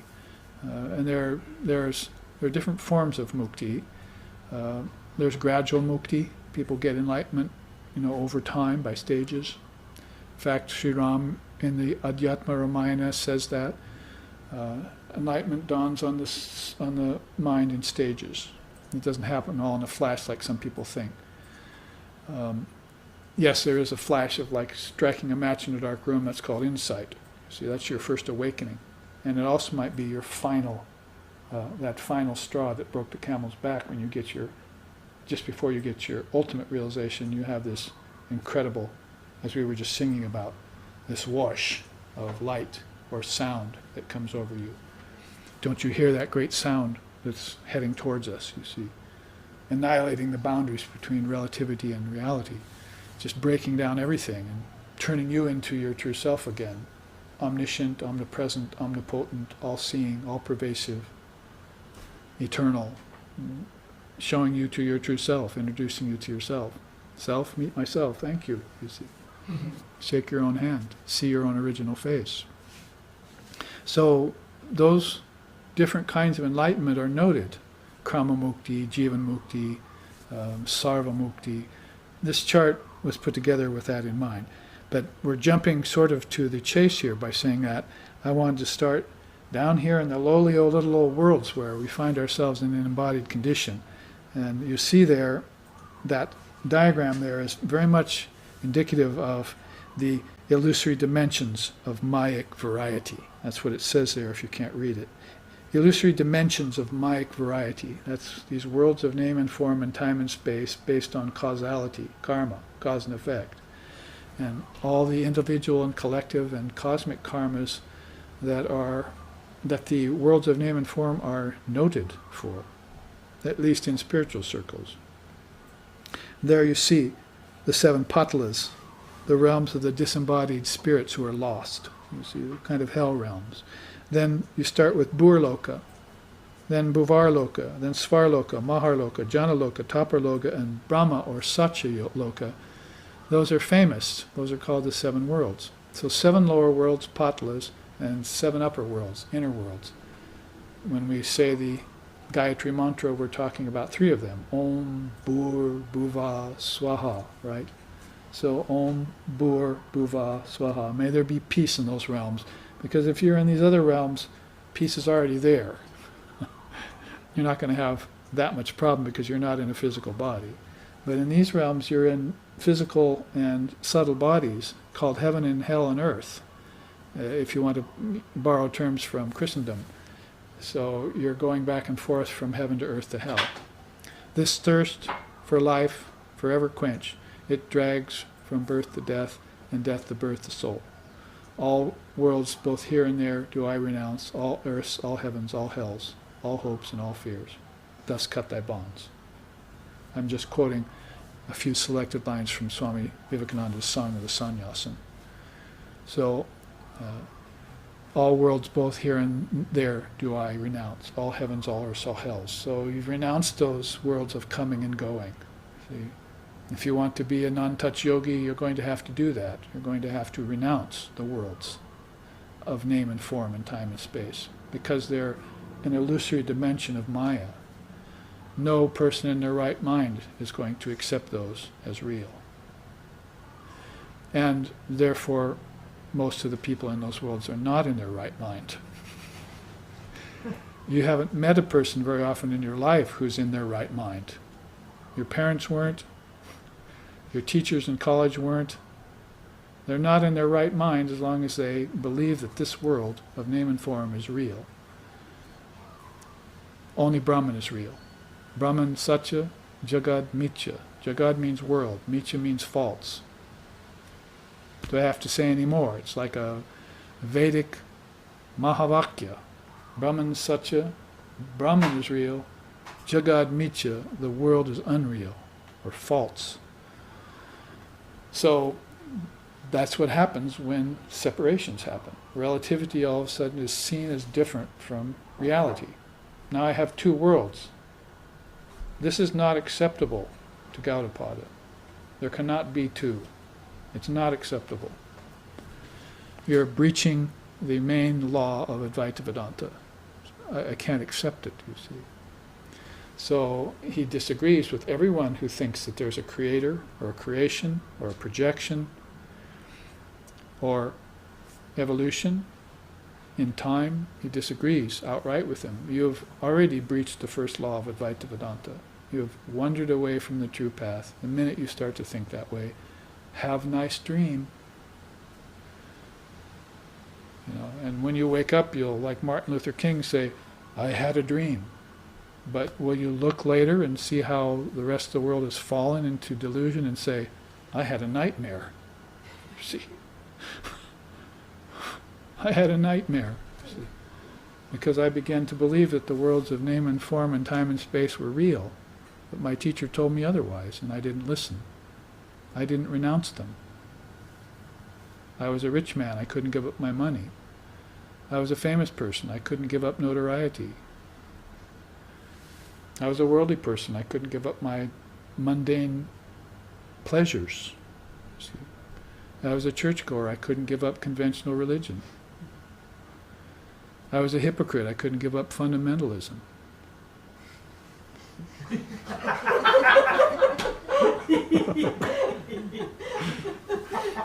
However it goes, you see, it's all about giving up. So, in order to know who you are, you have to know what you're not. So you're going to have to very carefully assess what I'm not. I'm not the body, I'm not the senses, I'm not the ego, I'm not the so forth and so on. Na. I'm not birth, I'm not death. Na mrityur na shanka na me jati beda. So onwards you go with that journey. And this journey is a journey that can slide up and down 7 worlds. Usually they say if you get beyond Bhur, Bhuva, and Swahar, lokas, then you won't be embodied again. You won't have to come back to the physical world. These first three worlds are the realm of the ancestors and the realm of the humans, and they're changing places all the time. Fathers, mothers, daughters, brothers, sisters, children. This is to throw the dice again, right? Who are you going to get for your brother? Who are you going to get for your parents? Who's going to be your beloved? Who are you going to marry? See, who are you going to call? So basically, this is to throw the dice, and it's random. To make some sense out of it, then you're going to want to become that great chooser.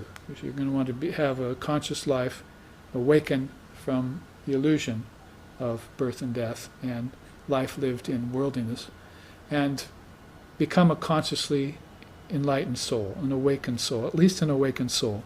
So those kinds of souls will attend upon worlds that are free of the kind of karma that brings people back and forth with their ancestors. And one of the things that Buddha did was get beyond the realm of the ancestors. And by doing so, they can help the ancestors from a transcendent position, too. That's another thing that should be said. It's the same in this world as it is in other worlds, basically. If you can renounce your parents, if they're keeping you, holding you back, then you can come back later and help them. But you can't stay there and help them when you're both not enlightened. It's the blind leading the blind. And so a lot of people will have to assess, you see, and make that decision. Is that person holding me back? Are those parents holding me back? Should I worship my parents or should I renounce my parents? If my parents are worldly and they're holding me back and they're trying to route me into the Mayic realms of illusion, then I must renounce them and get enlightenment, then I can come back later and help them. I can enlighten 7 generations, forward and backwards, of my ancestors if I get enlightened. That's how powerful enlightenment is. See? I will take them all up in this light with me, but I can't do it when I'm under the press of ignorance, like they are. Misery loves company. So this kind of idea can be said about the 7 patalas, the lower realms, sunken grounds, Buddhism calls them, and the 7 lokas. And so I wanted to put that here and show how they're all connected to a kind of attachment to name and form. Some sort of form is persisting in them. That's why it's Maya. There's a denser lower Maya, there's a middling Maya, and there's a higher Maya, no doubt. But there's still attachment to form there. For instance, the gods and goddesses, why are they still taking forms? Why aren't they, if they're such great beings, why aren't they just dissolving into Brahman? Because they still have that penchant for domination over others, for overseership, for overlordship, see, with thousands of people under their influence. That is a desire in them, so they become gods and goddesses. Occasionally one will manifest here on earth and you'll have a great soul, see. But that soul, you'll see, is usually attended with a very strong desire, thirst for power. And they'll want to bring people together under that power to do various things, good, bad, and mixed. It happens not only in the political arena, but in the spiritual worlds too. In religion, you might have noticed, popes will actually put on armor and go to war. It's happened. So this is a very highly evolved being who has attended a higher world, but still has a strong desire, penchant to come back and manipulate form. They're called prakriti layas. They like to play with nature. But when you see the great souls, they like to renounce nature. They like to be beyond form. And that is non-touch yoga. They don't have any desire for it anymore. They saw through it in one fell swoop. And they saw the superiority of just being transcendent, of being peaceful. The great peace, you see. These 2 kinds of great peace, as we said right there in the Zen Buddhist teaching, you see. Jakujo and Dai Anjin. Complete inner peace and great peace of mind. And that's what they liked. And Holy Mother, Sri Ramakrishna's divine consort and wife, and my teacher's teacher, said, there's one thing you need first and foremost, peace. my teacher said from the podium one day, he had an ashram in Oregon, he said, those who want God get peace, and those who want the world get Rolls Royces. So it shows up, you see, in the desire of a person. So those beings who are wanting God and nothing but God, you know, they want to say and speak and know nothing, the whole truth and nothing but the truth. They want to go before the Advaitic judge and say that, see, and put their hand on the great non-dual scriptures and say, I will speak nothing but the truth, the whole truth and nothing but the truth, you see. So that is a very, very high pledge in them, and it takes them beyond the worlds. All worlds of name and form, it takes them beyond. They are formless. No birth, no death, na mrityu na shanka.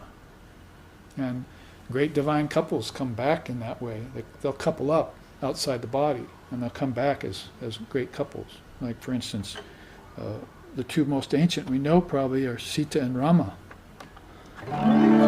Sarvam mangalam koshalendriya mahaniya gunabdaye chakravarti anujaya sarvabhaumaya mangalam Shri Sita Ramachandra, Shri Sita Ramachandra, Shri Sita Ramachandra, Shri Sita Ramachandra, Shri Sita Ramachandra, Shri Sita Ramachandra, Shri Sita Ramachandra, Shri Sita Ramachandra. So great songs, great stotrams, great verses have been composed about these great beings who have renounced the world, but will yet still come back. So this chart is really about that kind of journey, how a person works his way out of the illusion of death, out of the illusion of finitude, into the great reality which is infinity. You see, they work their way out of the illusion of death, out of the illusion of finitude. So they start out saying, none of that is real. It's not like I'm going from the unreal to the real. I'm going from relativity to reality. It's not like that. It's that there is only reality, I'm in it, and I have to realize it. Unreality doesn't even play a part in it. If you studied the Gita, Krishna right off the bat says, the unreal never is. The real never ceases to be. Have you ever heard it put more cogently? The unreal never is. The real never ceases to be. Perfect koan in the Gita, you see. Perfect Mahavakya from Sri Krishna's lips. He doesn't start out from the unreal. He doesn't go from falsehood to truth. He may go from lower truth to higher truth, you see, and beyond truth into non-dual truth. But even that is just a passage of the soul in a dream. There is no transformation in Brahman. There is no birth for Brahman. No death for Brahman. And guess what? All is Brahman.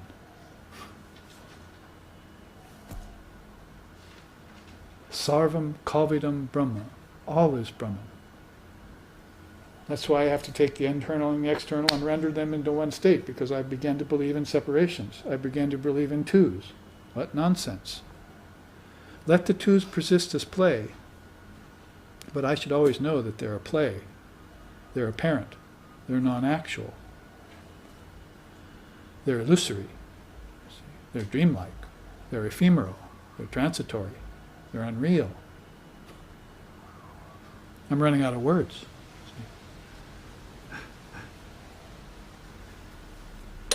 So if you go up this trajectory with me, you'll have to admit that there are some people who do not accept what Gaudapada teaches.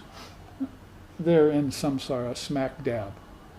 To them, it's the other way around. There is no such thing as reality. There's only the world. Completely topsy-turvy to Gaudapada's philosophy. It's not that there's reality and relativity, or you blend the two. It's that there's no such thing as reality, and relativity is the thing, you see. It is what they believe in. They're materialistic to the very core of their being. They haven't awakened one iota yet to their true nature. They don't even have the consciousness that God gave a dead bush. Haven't even come that far yet, you see. So, if you see people in that kind of predicament, then there's nothing that will incite your compassion more. You see. You say, these are the fallen and the lowly. I had an email today. My wife wants to come see you because she wants to know how to help the fallen and the lowly. I'll have to tell her, don't try this at home, kids. See. Make sure that you have a very high degree of quality of consciousness and some strong detachment in hand before you try that one. Talk about helping your parents or, coming back for your ancestors and so forth. You're talking about a strata of beings that have absolutely no belief in anything higher than the body and objects. So that's where you start. It's called samsara here. Dream transmigration in assumed bondage. I'm trying to be as kind to it as I can, the way a Gaudapada might put it. You're not going to say that's bondage, it's transmigration in bondage. It's dream transmigration in assumed bondage. These souls think they're bound. They're living under the idea of finitude. I am a finite being. And that's all I am. It has to do with assumption of a human ego, the ability to project worlds in space and time, the belief in the actual existence of matter and energy. You can see this is a good combination of theology and science as you march up here, because those are the two rocks, and that's the rock and the hard place that we're all dealing with here. In this day and time, in the Western culture, is the seven-day creation theory against the evolutionary theory, you see. So, when you talk about belief in the actual existence of matter and energy, then you're not listening to your quantum physicists, evidently, who are telling you that, in so many words, that all of this is just vibrating particles. It's like Christ saying, you can't build your house on sand. So we have built our house on sand in the West. We've put all of our stock, all of our eggs in one basket, and that's matter, utopian society, those kinds of false hopes. And it hasn't worked so far in hundreds and thousands of years of recycled souls. It's not going to work again. The wise ones just give it up. It's not real. You can't attach yourself to an illusion. It's like getting water from a mirage in the desert. Are you that daft?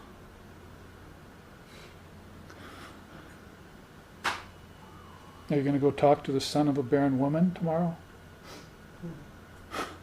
See, the unreal never is. The real never ceases to be, but there are people who are creating unreal things and believing in them. And they're also trying to foist that belief on you. They're called parents, school teachers, society, politicians, businessmen, all out of their mind. See? Now I'm crazy, but I'm crazy with love for divine reality. They told that about Sri Ramakrishna. It says, just, people cried jugs of tears for ephemeral things, for house and money, wife and kids. Nobody cries one tear for God. If you were to cry one tear for your own freedom, to be free from all of that, to actually have an insight that all of that is unreal and I must transcend it in this very life, and this is my chance, because this is when I get to hear the teachings. I have come to the Dharma. All I need to do is put that Dharma in practice. That's all. If you've come to the Dharma, you've transcended morals and ethics. See? And now all I need to do is take that Dharma and practice it. And Asparsha Yoga and other Advaitic yogas have practice to them. They're called Advaita Vedanta Sadhana. Don't let those people on the other end of the spectrum who believe in non-duality, whom are often assigned the appellation pseudo-Advaitas, tell you that you're pure and perfect, so you don't need to do anything. we never heard Sri Ramakrishna Paramahamsa, Sri Sharda Devi, Swami Vivekananda, Swami Brahmananda, Ramana Maharshi, or anyone of that high caliber ever say anything like that. And they were all Advaitic teachers. No, you have to struggle very hard. Very hard doesn't mean grinding something out, Gaudapada says in this Karika. It's non-touch yoga that you're practicing. It has its own way of proceeding. The practices are very subtle. There's that word again. It's going to have to become even causal. It's going to have to transcend the causal. Going to have to go into, let's see what we're going to have to go into. False identification with the physical body and the senses will be one of the things you give up. Attachment to physical objects for gross enjoyment and for the sake of possession, you'll give up. Cannot possess unreal things. It'd be like sort of grabbing water, trying to hold water in your hand. It's like trying to possess objects. Now, all of that has to do with this rise out of samsara. And here you see the first signpost, you might say. The first level of mukti is called krama mukti. You're actually, if you have gotten over these things, you are actually at the level of krama mukti. There you see the Christ there. My Father's mansion has many chambers. So these chambers are here. All the worlds of name and form and time and space. And you can knock around them for a long time. But that being who has the unique penchant for getting free, for getting moksha, for developing mumukshutvam, if you know what I mean, an authentic desire to be free is very rare. Freedom itself is even rarer, but an authentic desire to be free is rare too. And that's really what you're after. And that's what peace of mind will give you. If you first get peace of mind, then the great peace of mind will follow, as the Zen Buddhist teaching told us, you see. So first get that inner peace, and then the great peace of mind is coming upon you soon. And that's going to make you fit for this non-dual experience. If you move up here from krama mukti, then you see a whole other list of steps or stages. First, you observe morals and ethics. They'll take you as far as they can go. Then, the pursuit of rational and practical mind. That is, if you're off your rocker a little bit, see, if you're out of your mind, if you've been made deluded by society and upbringing and emotional problems and bad karmas and samskaras from past lifetimes, you're going to want to develop a practical mind that proceeds in that way. See, it has to proceed through rationale. Then you gain holy company and you adhere to the Dharma. You know, we even sing that. They say, Satsangatve nisangatvam, nisangatve nirmohatvam, nirmohatve nishchalitatvam, nishchalitatve jivan mukti. From satsang, from holy company, you get satsangatvam, satsangatve, you get freedom from delusion, nirmohatvam. And from nirmohatvam you get nishchalitatvam, great resolve. And from great resolve you get jivan mukti. That's right, here. See? So, Bhaja Govindam, Bhaja Govindam, Bhaja Govindam Mudamate, Samprapte Sanihite Kare, Nahi Nahi Rakshati Dukrin Karine, Bhaja Govindam. So he says, adore the Lord, and make your way, you see. Satsangatve nisangatvam, from holy company you will get this desire to be free of all attachments. And there, from that you'll get freedom from delusion. So holy company is going to get you free of delusion, because they're living in this state, you see, of holy atmosphere. You'll have to detox a little bit. See, come into that and you feel kind of, oh, this is hard. I don't know if I can stay with this group. This group of people, they're doing something completely different than I ever imagined, you see. But if you stay there long enough, then the world, you start to detox from the world. Like all these pleasures and things, you see that I've seen it happen so often. I get calls after I teach a person for a year or two and say, oh, I don't feel like going out drinking with my buddies anymore on Saturday night. There goes that one, you see. But my friends don't like me anymore because I'm not going with them. And you hope he lives through that, you see. Get new friends. How friendly can they be when they just want to get you drunk, you see? And then you met your wife in a bar. You see? And you expect that to last? So, in holy company you begin to learn what to do and what not to do. And in order to get you free, you have a sincere desire for freedom beginning to mount inside you. It's called mumukshutvam. So they sing about it in songs even. So gain holy company and adhere to the Dharma. See, that Dharma are those teachings. Like I said, all you need to do is put them into practice now, and it's an inner practice you're doing. And it doesn't cost anything. I might add that in too for the people of the day. You can do that mental practice without spending any money. Can't do that with a physical practice.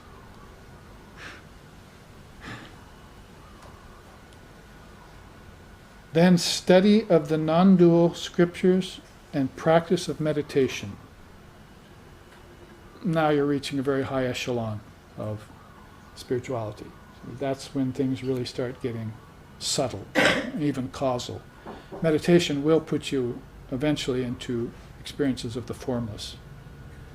At first you need friends in high places, as we were saying this morning. So you're going to pick an ishtam. You're going to meditate on that ishtam. See? And then with that help, you will begin to have formless experiences. Ishtam will be a gateway, a doorway that will open every once in a while, like a window into formlessness. And it'll also be a help to get back into form. You see, you'll go in and out of that form. It'll be your protection. It's classic Vedanta meditation. I've heard it from some very evolved beings, that they finally had visions of their ishtam inside that conducted them into the realm of formlessness and conducted them back out into the realm of form. And hell, you do it every night anyway in deep sleep. You go from waking to dreaming to deep sleep. You are going through that same portal of form and formlessness. But with meditation and a great soul, you're doing it consciously and with a guide who knows the terrain. So talk about rational and practical mind. Yes, you're going to need that in order to recognize that you need these things. You need these. These aren't crutches. These are aids. And you need aids along the spiritual path. You're not called a razor's edge for nothing. People fall off it all the time. And never to return for lifetimes. They fall back into these lower worlds. What do you think your ancestors are? They're just playing with nature. But you're done with nature. Let nature be as it is. It's beautiful from a distance. See?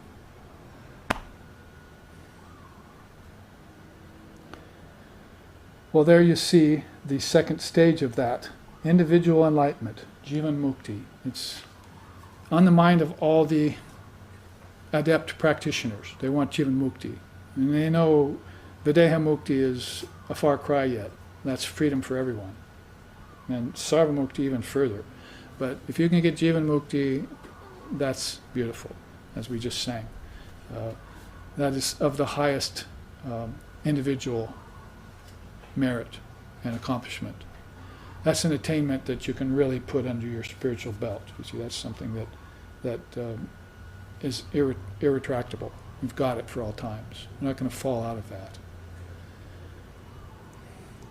Now you see along the way there was Sri Krishna and his, as you passed into that state, you passed by Ganesha, and his quote is, "On hearing of the essence, all tasks will be accomplished, all confusion will end."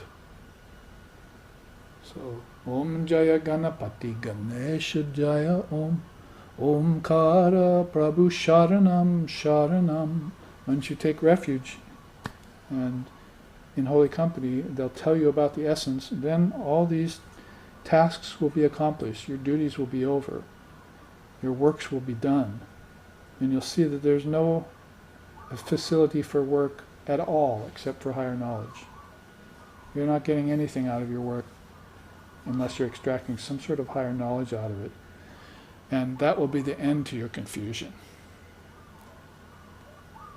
That's what the elephant-headed God is telling you when you see him in your deep meditations.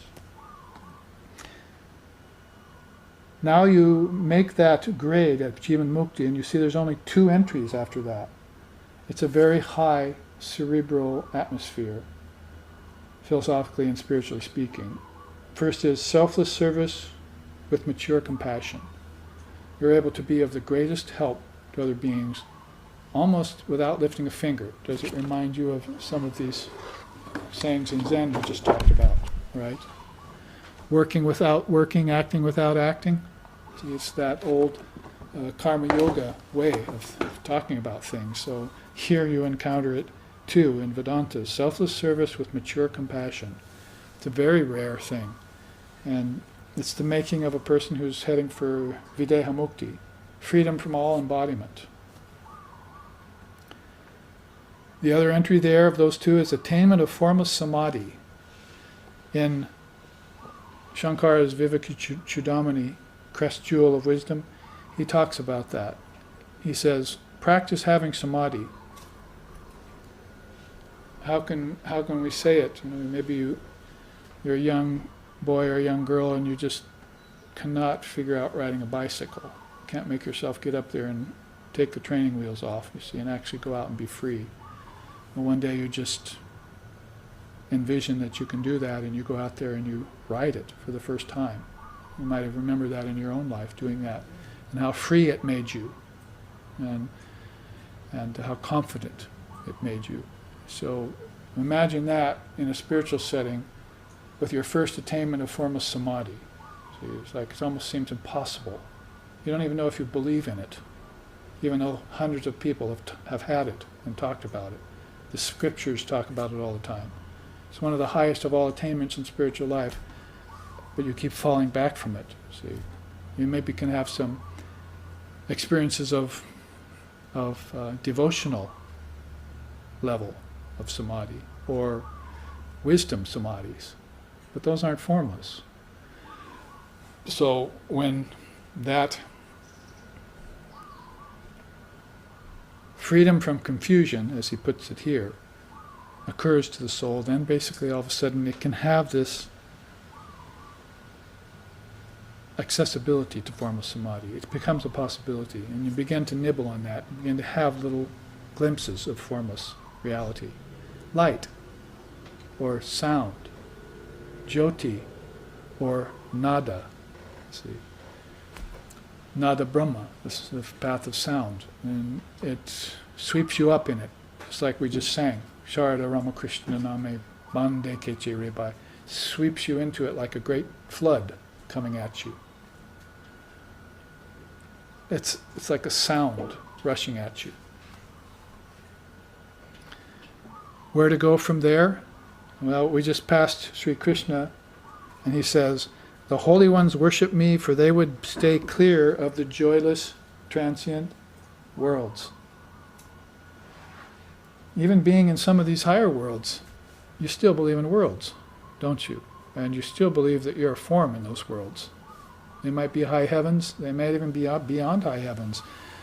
But like the gods and goddesses, you're taking on form, and you're living in this cosmic idea of a created world. Gaudapada can't accept that. No such thing. What kind of a dream is that? It's a very high, refined dream. So I have to break through that barrier, you see, if I want the formless samadhi. That's why that was so important to that. Formless samadhi was so important to that level. So Krishna says, they worship me, for they would stay clear of the joyless, transient worlds. Sanskrit is asukam anicham loka. It's one of my favorite sayings in the Gita, so I can remember that. See? Joyless, asukam. It doesn't have any sukha in it, happiness. Anityam. It doesn't have anything eternal in it. It's transient. Anityam, asukam, lokam worlds. Why would you come up with a saying like that and try and teach it to your devotees? Do you want to delude them? Do you want to deceive them? What would be the point of that? You're giving them a very sobering teaching, you see. Is that just for fun? Just because, you want to have a little evil fun? Play a prank on souls? Or are you actually coming back and saying, this world is asukam anityam. It's non-eternal, it's transient, and it's joyless in the end. It doesn't have any substance to it. Sri Ramakrishna said, there's a little fruit in India called hog plum. It's all pit and no skin. That's the world. And he says, the little skin there is there, if you peel off and eat it, gives you indigestion. This is how a great soul like Sri Ramakrishna Paramahamsa is describing your world to you. So from Krishna to Ramakrishna, which is thousands and thousands of years, you see, you've got these two bookends telling you this is a joyless, transient place. Don't fall into the illusion that this is your oyster, or that this is going to fulfill you in the end. We haven't found that to be the case. And we means a whole host of illumined souls that have transcended that very joyless, transient world. We have gone beyond the lokas. And this is how we did it. See? From lower truth to higher truth. From lower mukti to middling mukti to higher mukti. Freedom. See? Let us start out. Make a journey. So there at Videha Mukti you see that there's one more pitch. Isn't that what they call it? When you have that final hike up the last slope of the great mountain. One more pitch, you see. And basically that is, these two things are there. You will gain absolute equanimity and unified vision. There's your non-touch yoga. It's unified vision.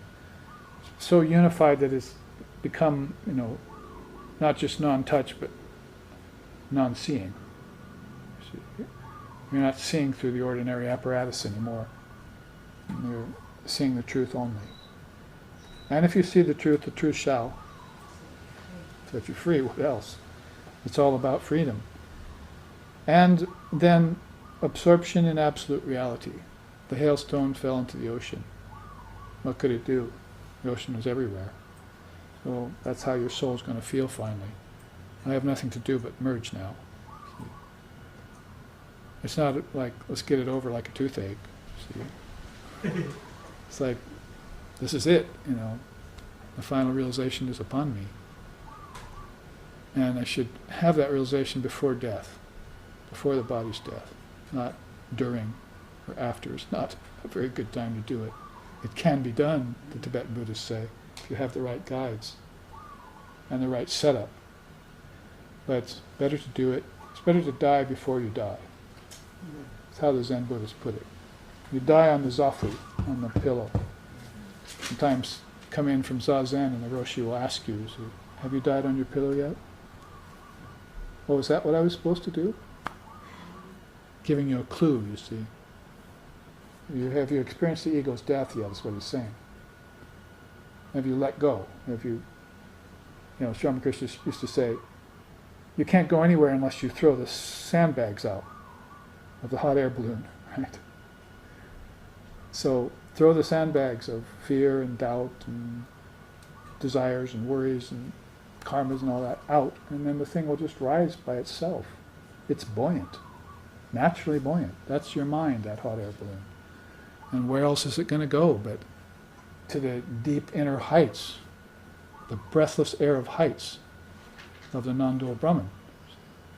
So these two entries are speaking of that non-touch yoga exactly. Equanimity and inner vision and absorption into absolute reality. That's what the spiritual aspirant is after, and that's what the spiritual aspirant has to look forward to. Practice samadhi then. Because you're headed for sarva mukti. Is it really possible that all these beings can get free? That you can help them get free? Is that just a pipe dream? It's more likely that they're already free already. And they will wake up when the time is right. There is nothing but Brahman here, so they're free already. So how can I go out and free them? You can't strew pearls before swine, neither can you wake someone up before it's time for them to wake up. If you try, they'll just be grouchy and fall back asleep. Say, go away, let me sleep. Let me dream, you see.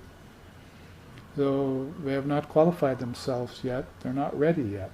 It's not time for them. So sarva mukti is rather like that. It's not like we have this sort of, as I said, this sort of grand expectation that the whole world will get enlightenment.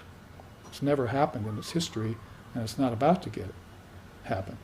The real truth is just like Brahman. Everything is unoriginated. Everything is free. Everything is perfect. Everything is pure. They're just people who are dreaming themselves away from that purity and that perfection again and again. And that's samsara. That's the definition of samsara. Rebirth in ignorance again and again. Ignorance of what? Of their true nature. The inability and the undesirability of practicing the non-touch yoga. They haven't developed that taste for it yet. They still have a taste for thorny bushes, like the camel. They don't have a taste for this rare aroma of pure heights that you only get at higher elevations of spiritual life. It hasn't dawned on them yet. So that's sarva mukti I'm beginning to talk about. You see their perpetual enlightenment. It's not something that happens over time or seems to happen over time. It's something that is at hand all the time. That's how Shankara describes it. It's a state of consciousness always at hand. Moksha, he calls it. Here it's called mukti. There you see Shivanatharaj. He says, the great souls are no more subject to rebirth, which is the abode of pain, for they reach the highest perfection. And the only moniker up there for it, the only tag, the only stage is perceiving Brahman everywhere and in everything. So I've taken you through quite a journey here from the lowest patalas to the highest state of sarva mukti in one fell swoop. And the last quote here is from Lord Buddha, which is fitting since we looked at the Zen teachings. He says, how shall I dwell in the rainy season, and there during the snowy winter? In some other place I'll dwell distant during the summer months.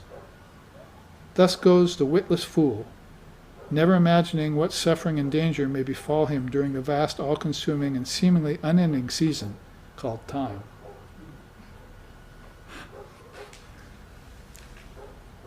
It's like the English when they went to India. Oh, we'll go up to Darjeeling or we'll go up to Delhi and we'll camp out up there in the hot summer months, and then when it gets cooler we'll come down to Calcutta and the plains and so forth.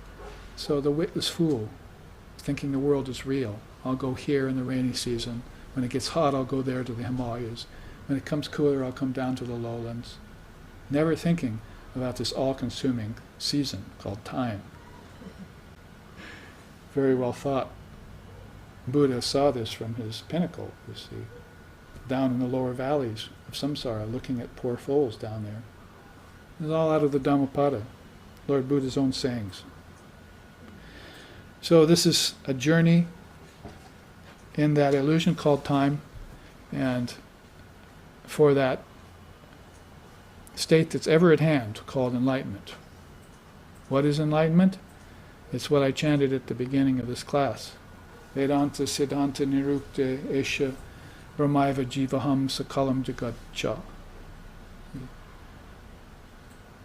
Basically, the final conclusion of Vedanta that all is Brahman, and living in constant recognition of it is what's called enlightenment. So we don't need to ask the question anymore. We just need to recognize that all of this is Brahman, and that we are in enlightenment all the time. And the eternal and the external need to be rendered into one thing. Relativity and reality have to be returned to their original state of non-duality, which is non-touch yoga. It's this very unique yoga that Gaudapada brings us. And I hope this will all generate in you some appreciation for and some anticipation, as I was saying earlier, to take up one of our retreats when we study the Gaudapada's Karika. It's very, very specific non-duality, and you get very deep into some very specific teachings that only Gaudapada can relate to. Now, let's look at this chart now on my right in the final minutes, because in accordance with this journey we just took, here's another way of talking about it as that journey happens in the mind. It's a teaching out of the Gita called the Four Plateaus of Approaching Brahman. So those who are fitted for the Brahman state, as Krishna said, I mentioned his words in the first half, means they do not afflict the world and the world cannot afflict them, right? So they're living in that state of non-touch yoga. They're impervious to such suggestions as affliction and violence and so forth. They won't commit that act, nor will they accept those acts committed against them, because they will simply transcend them. They're not attached to anything, therefore it's easy for them to do. So in that same way, these plateaus of approaching Brahman are seen. We have to start there with this idea of fixing the mind and its thoughts upon reality alone. Dan nur grahitva upanishadam mahastram sharam hupasanashita sanjayita ayamya tad bhavaktena cetasa laksham tarevaksharam somya vidhi. That means taking as mighty weapon furnished by the Upanishads and the non-dual scriptures, fastened to that weapon the arrow of mind, made sharp on thoughts on reality alone. So Upanishads, Bhagavad Gita, two of the great scriptures of India, along with the Brahma Sutras, are called the Prasthanatrayam, the three great landmarks in scriptural history. Those three are called Prasthanatrayam. So you can see how they concur with one another. I quoted out of the Upanishad just now, fix your mind, sharpen your mind like an arrow, fix it on thoughts on reality alone. There it is in the Bhagavad Gita. Krishna says, of all the yogis, that one who worships me with faith, his inmost self merged in me, that one I hold to be most devout, perfected in yoga. So right away we're talking about this non-dual state, or non-touch yoga, aren't we?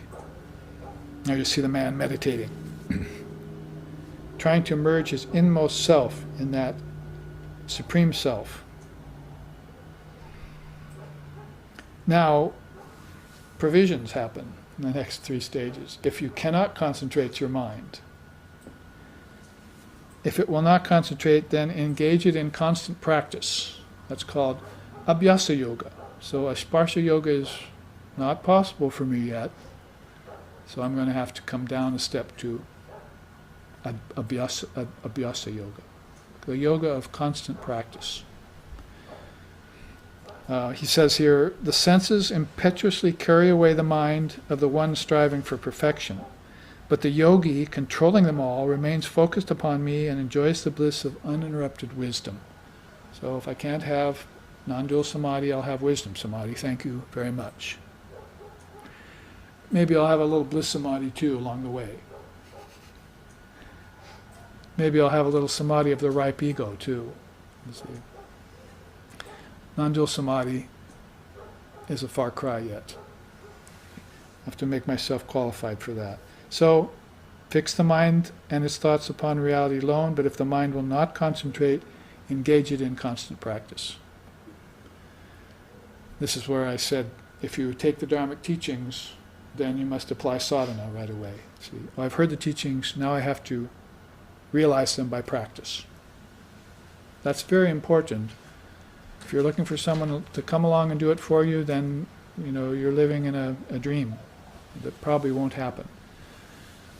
It is possible for a great soul to come along and touch you, like Krishna did to Arjuna, and lift you out of the battle and give you a kind of higher samadhi. That's very rare.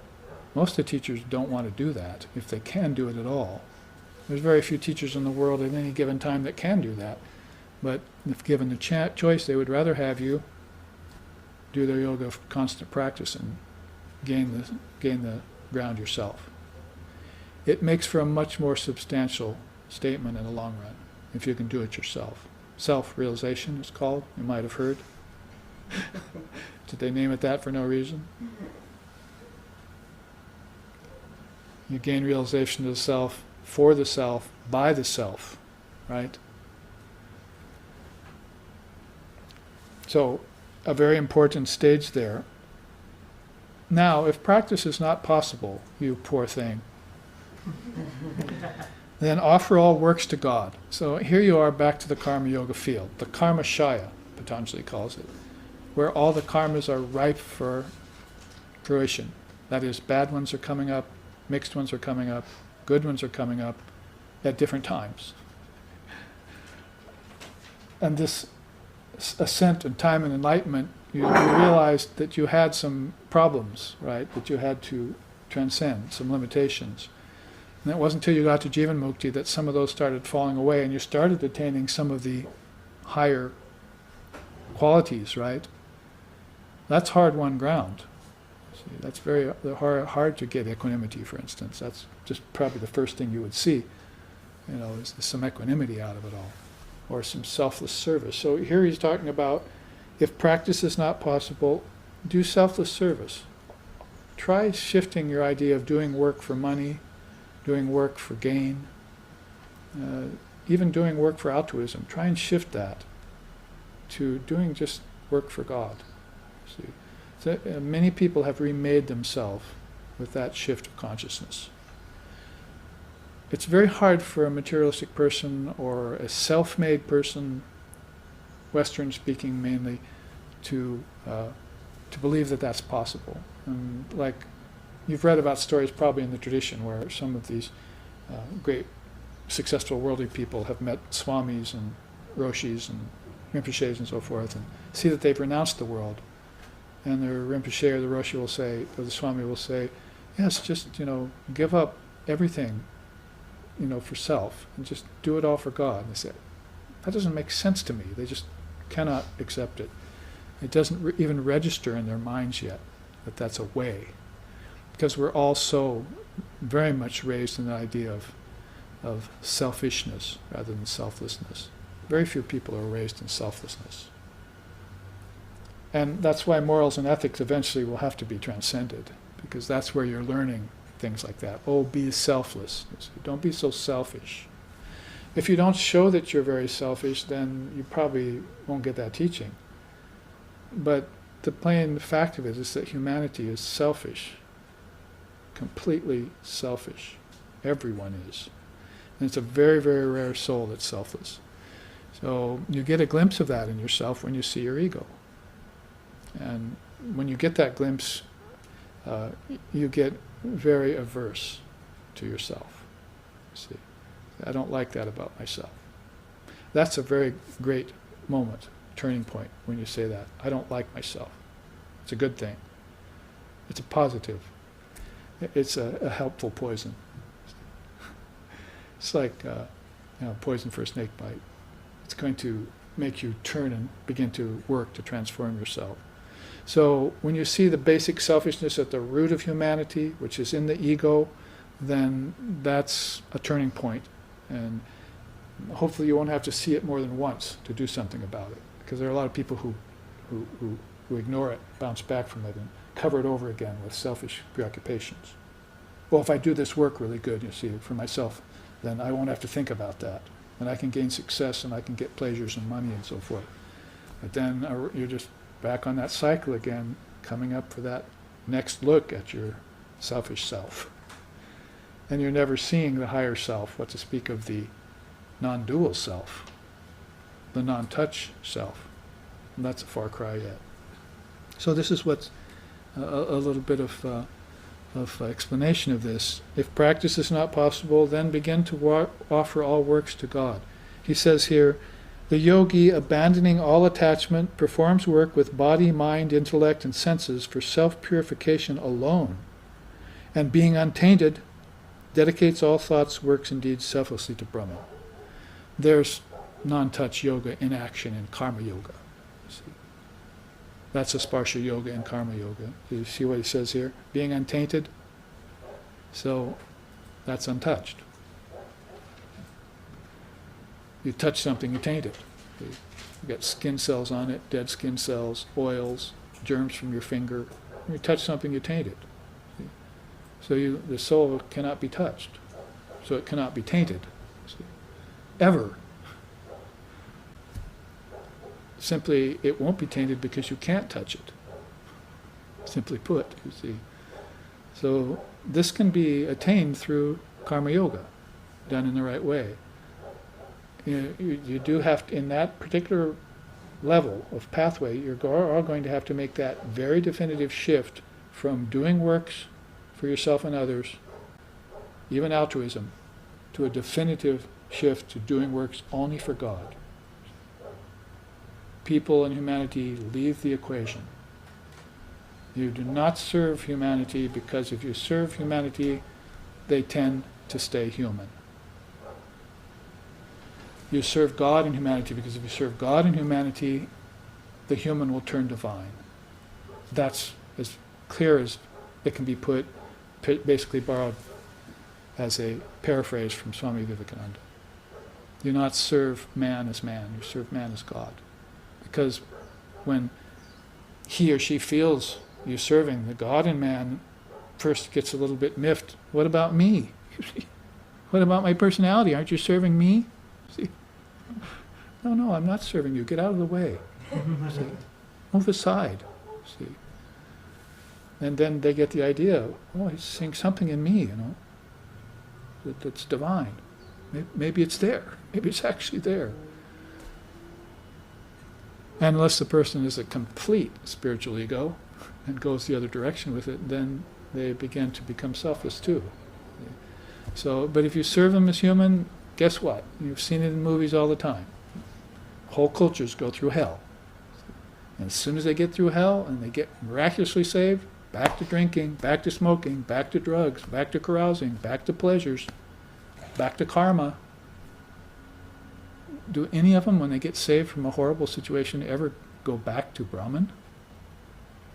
Do they ever seek the highest, having learned their lesson? Or they think that that's over and done with and they won't have to suffer anymore? Suffering is the first noble truth. One of the greatest spiritual beings of all time said it.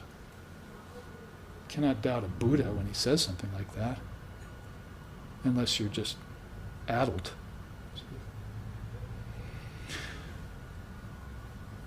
So this is a very important level of this fourfold approach to Brahman.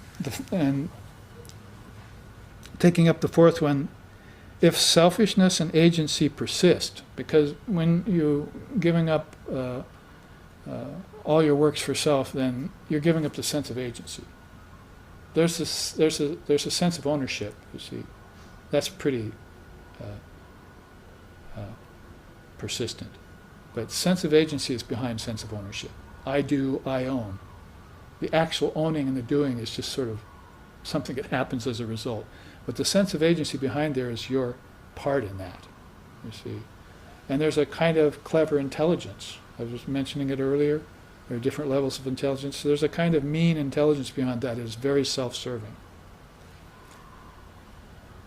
Vivekananda even mentions it in one of his songs. We give up that self-serving spirit, which is the mother of all dissension. Very nicely put. We give up the self-serving spirit, which is the mother of all dissension. So, competition, jealousy, all those things will come out of that kind of retaining of that selfishness in you. See? So, if selfishness and agency, sense of agency persist, abandon the fruits of work completely. That's the final conclusion of Sri Krishna. He says, Better indeed is knowledge than formal practice. Better than knowledge is meditation. Better than meditation is the renunciation of the fruits of action, for peace immediately follows renunciation.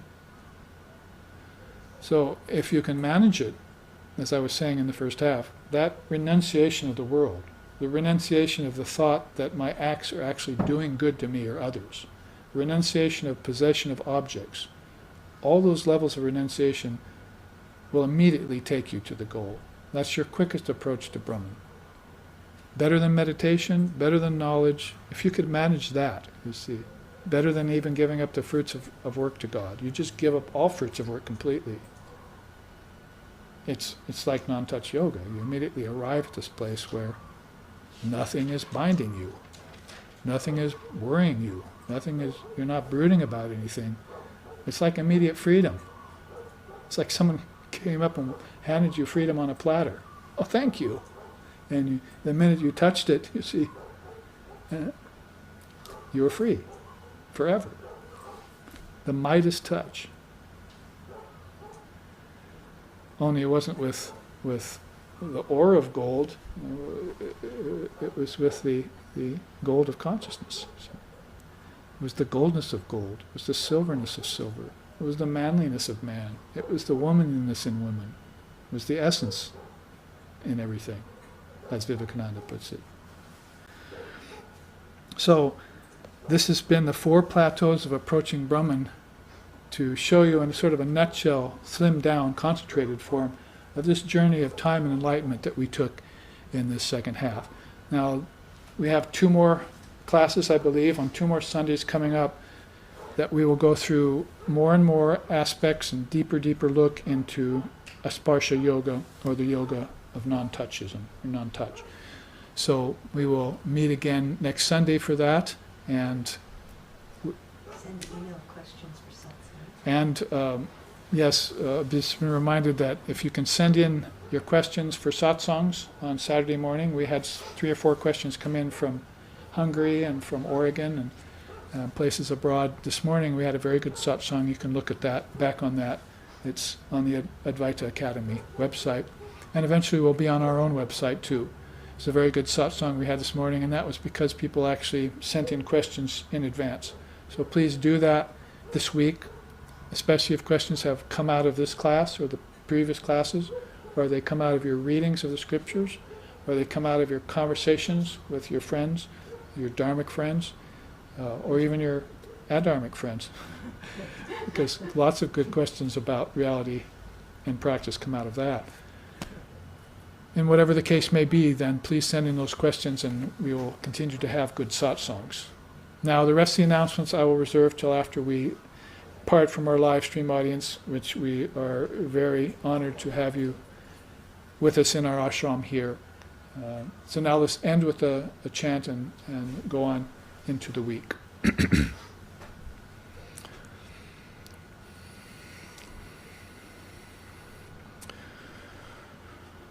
Om Tachnayo, Om Tachnayo Ravrinni Mahe Gatong Yagyaya Gatong Ye Nupataye Daivi Swastarastu Naha Swastir Manusebhyaha Urdhvam Jigatu Bhesajam Sangnoastu Dvipade Sangjatushpate Om Shanti Shanti Shanti. May we make an offering into the Great Self. May we always delight in this offering. May we always revere the Lord and Mother of all sacrifices. May divine blessings be upon us. May peace be into the entire human race. May healing, well-being, and prosperity then also abide among us. Om peace, peace, peace. May peace be unto us. May peace be unto all. Om Hari Om.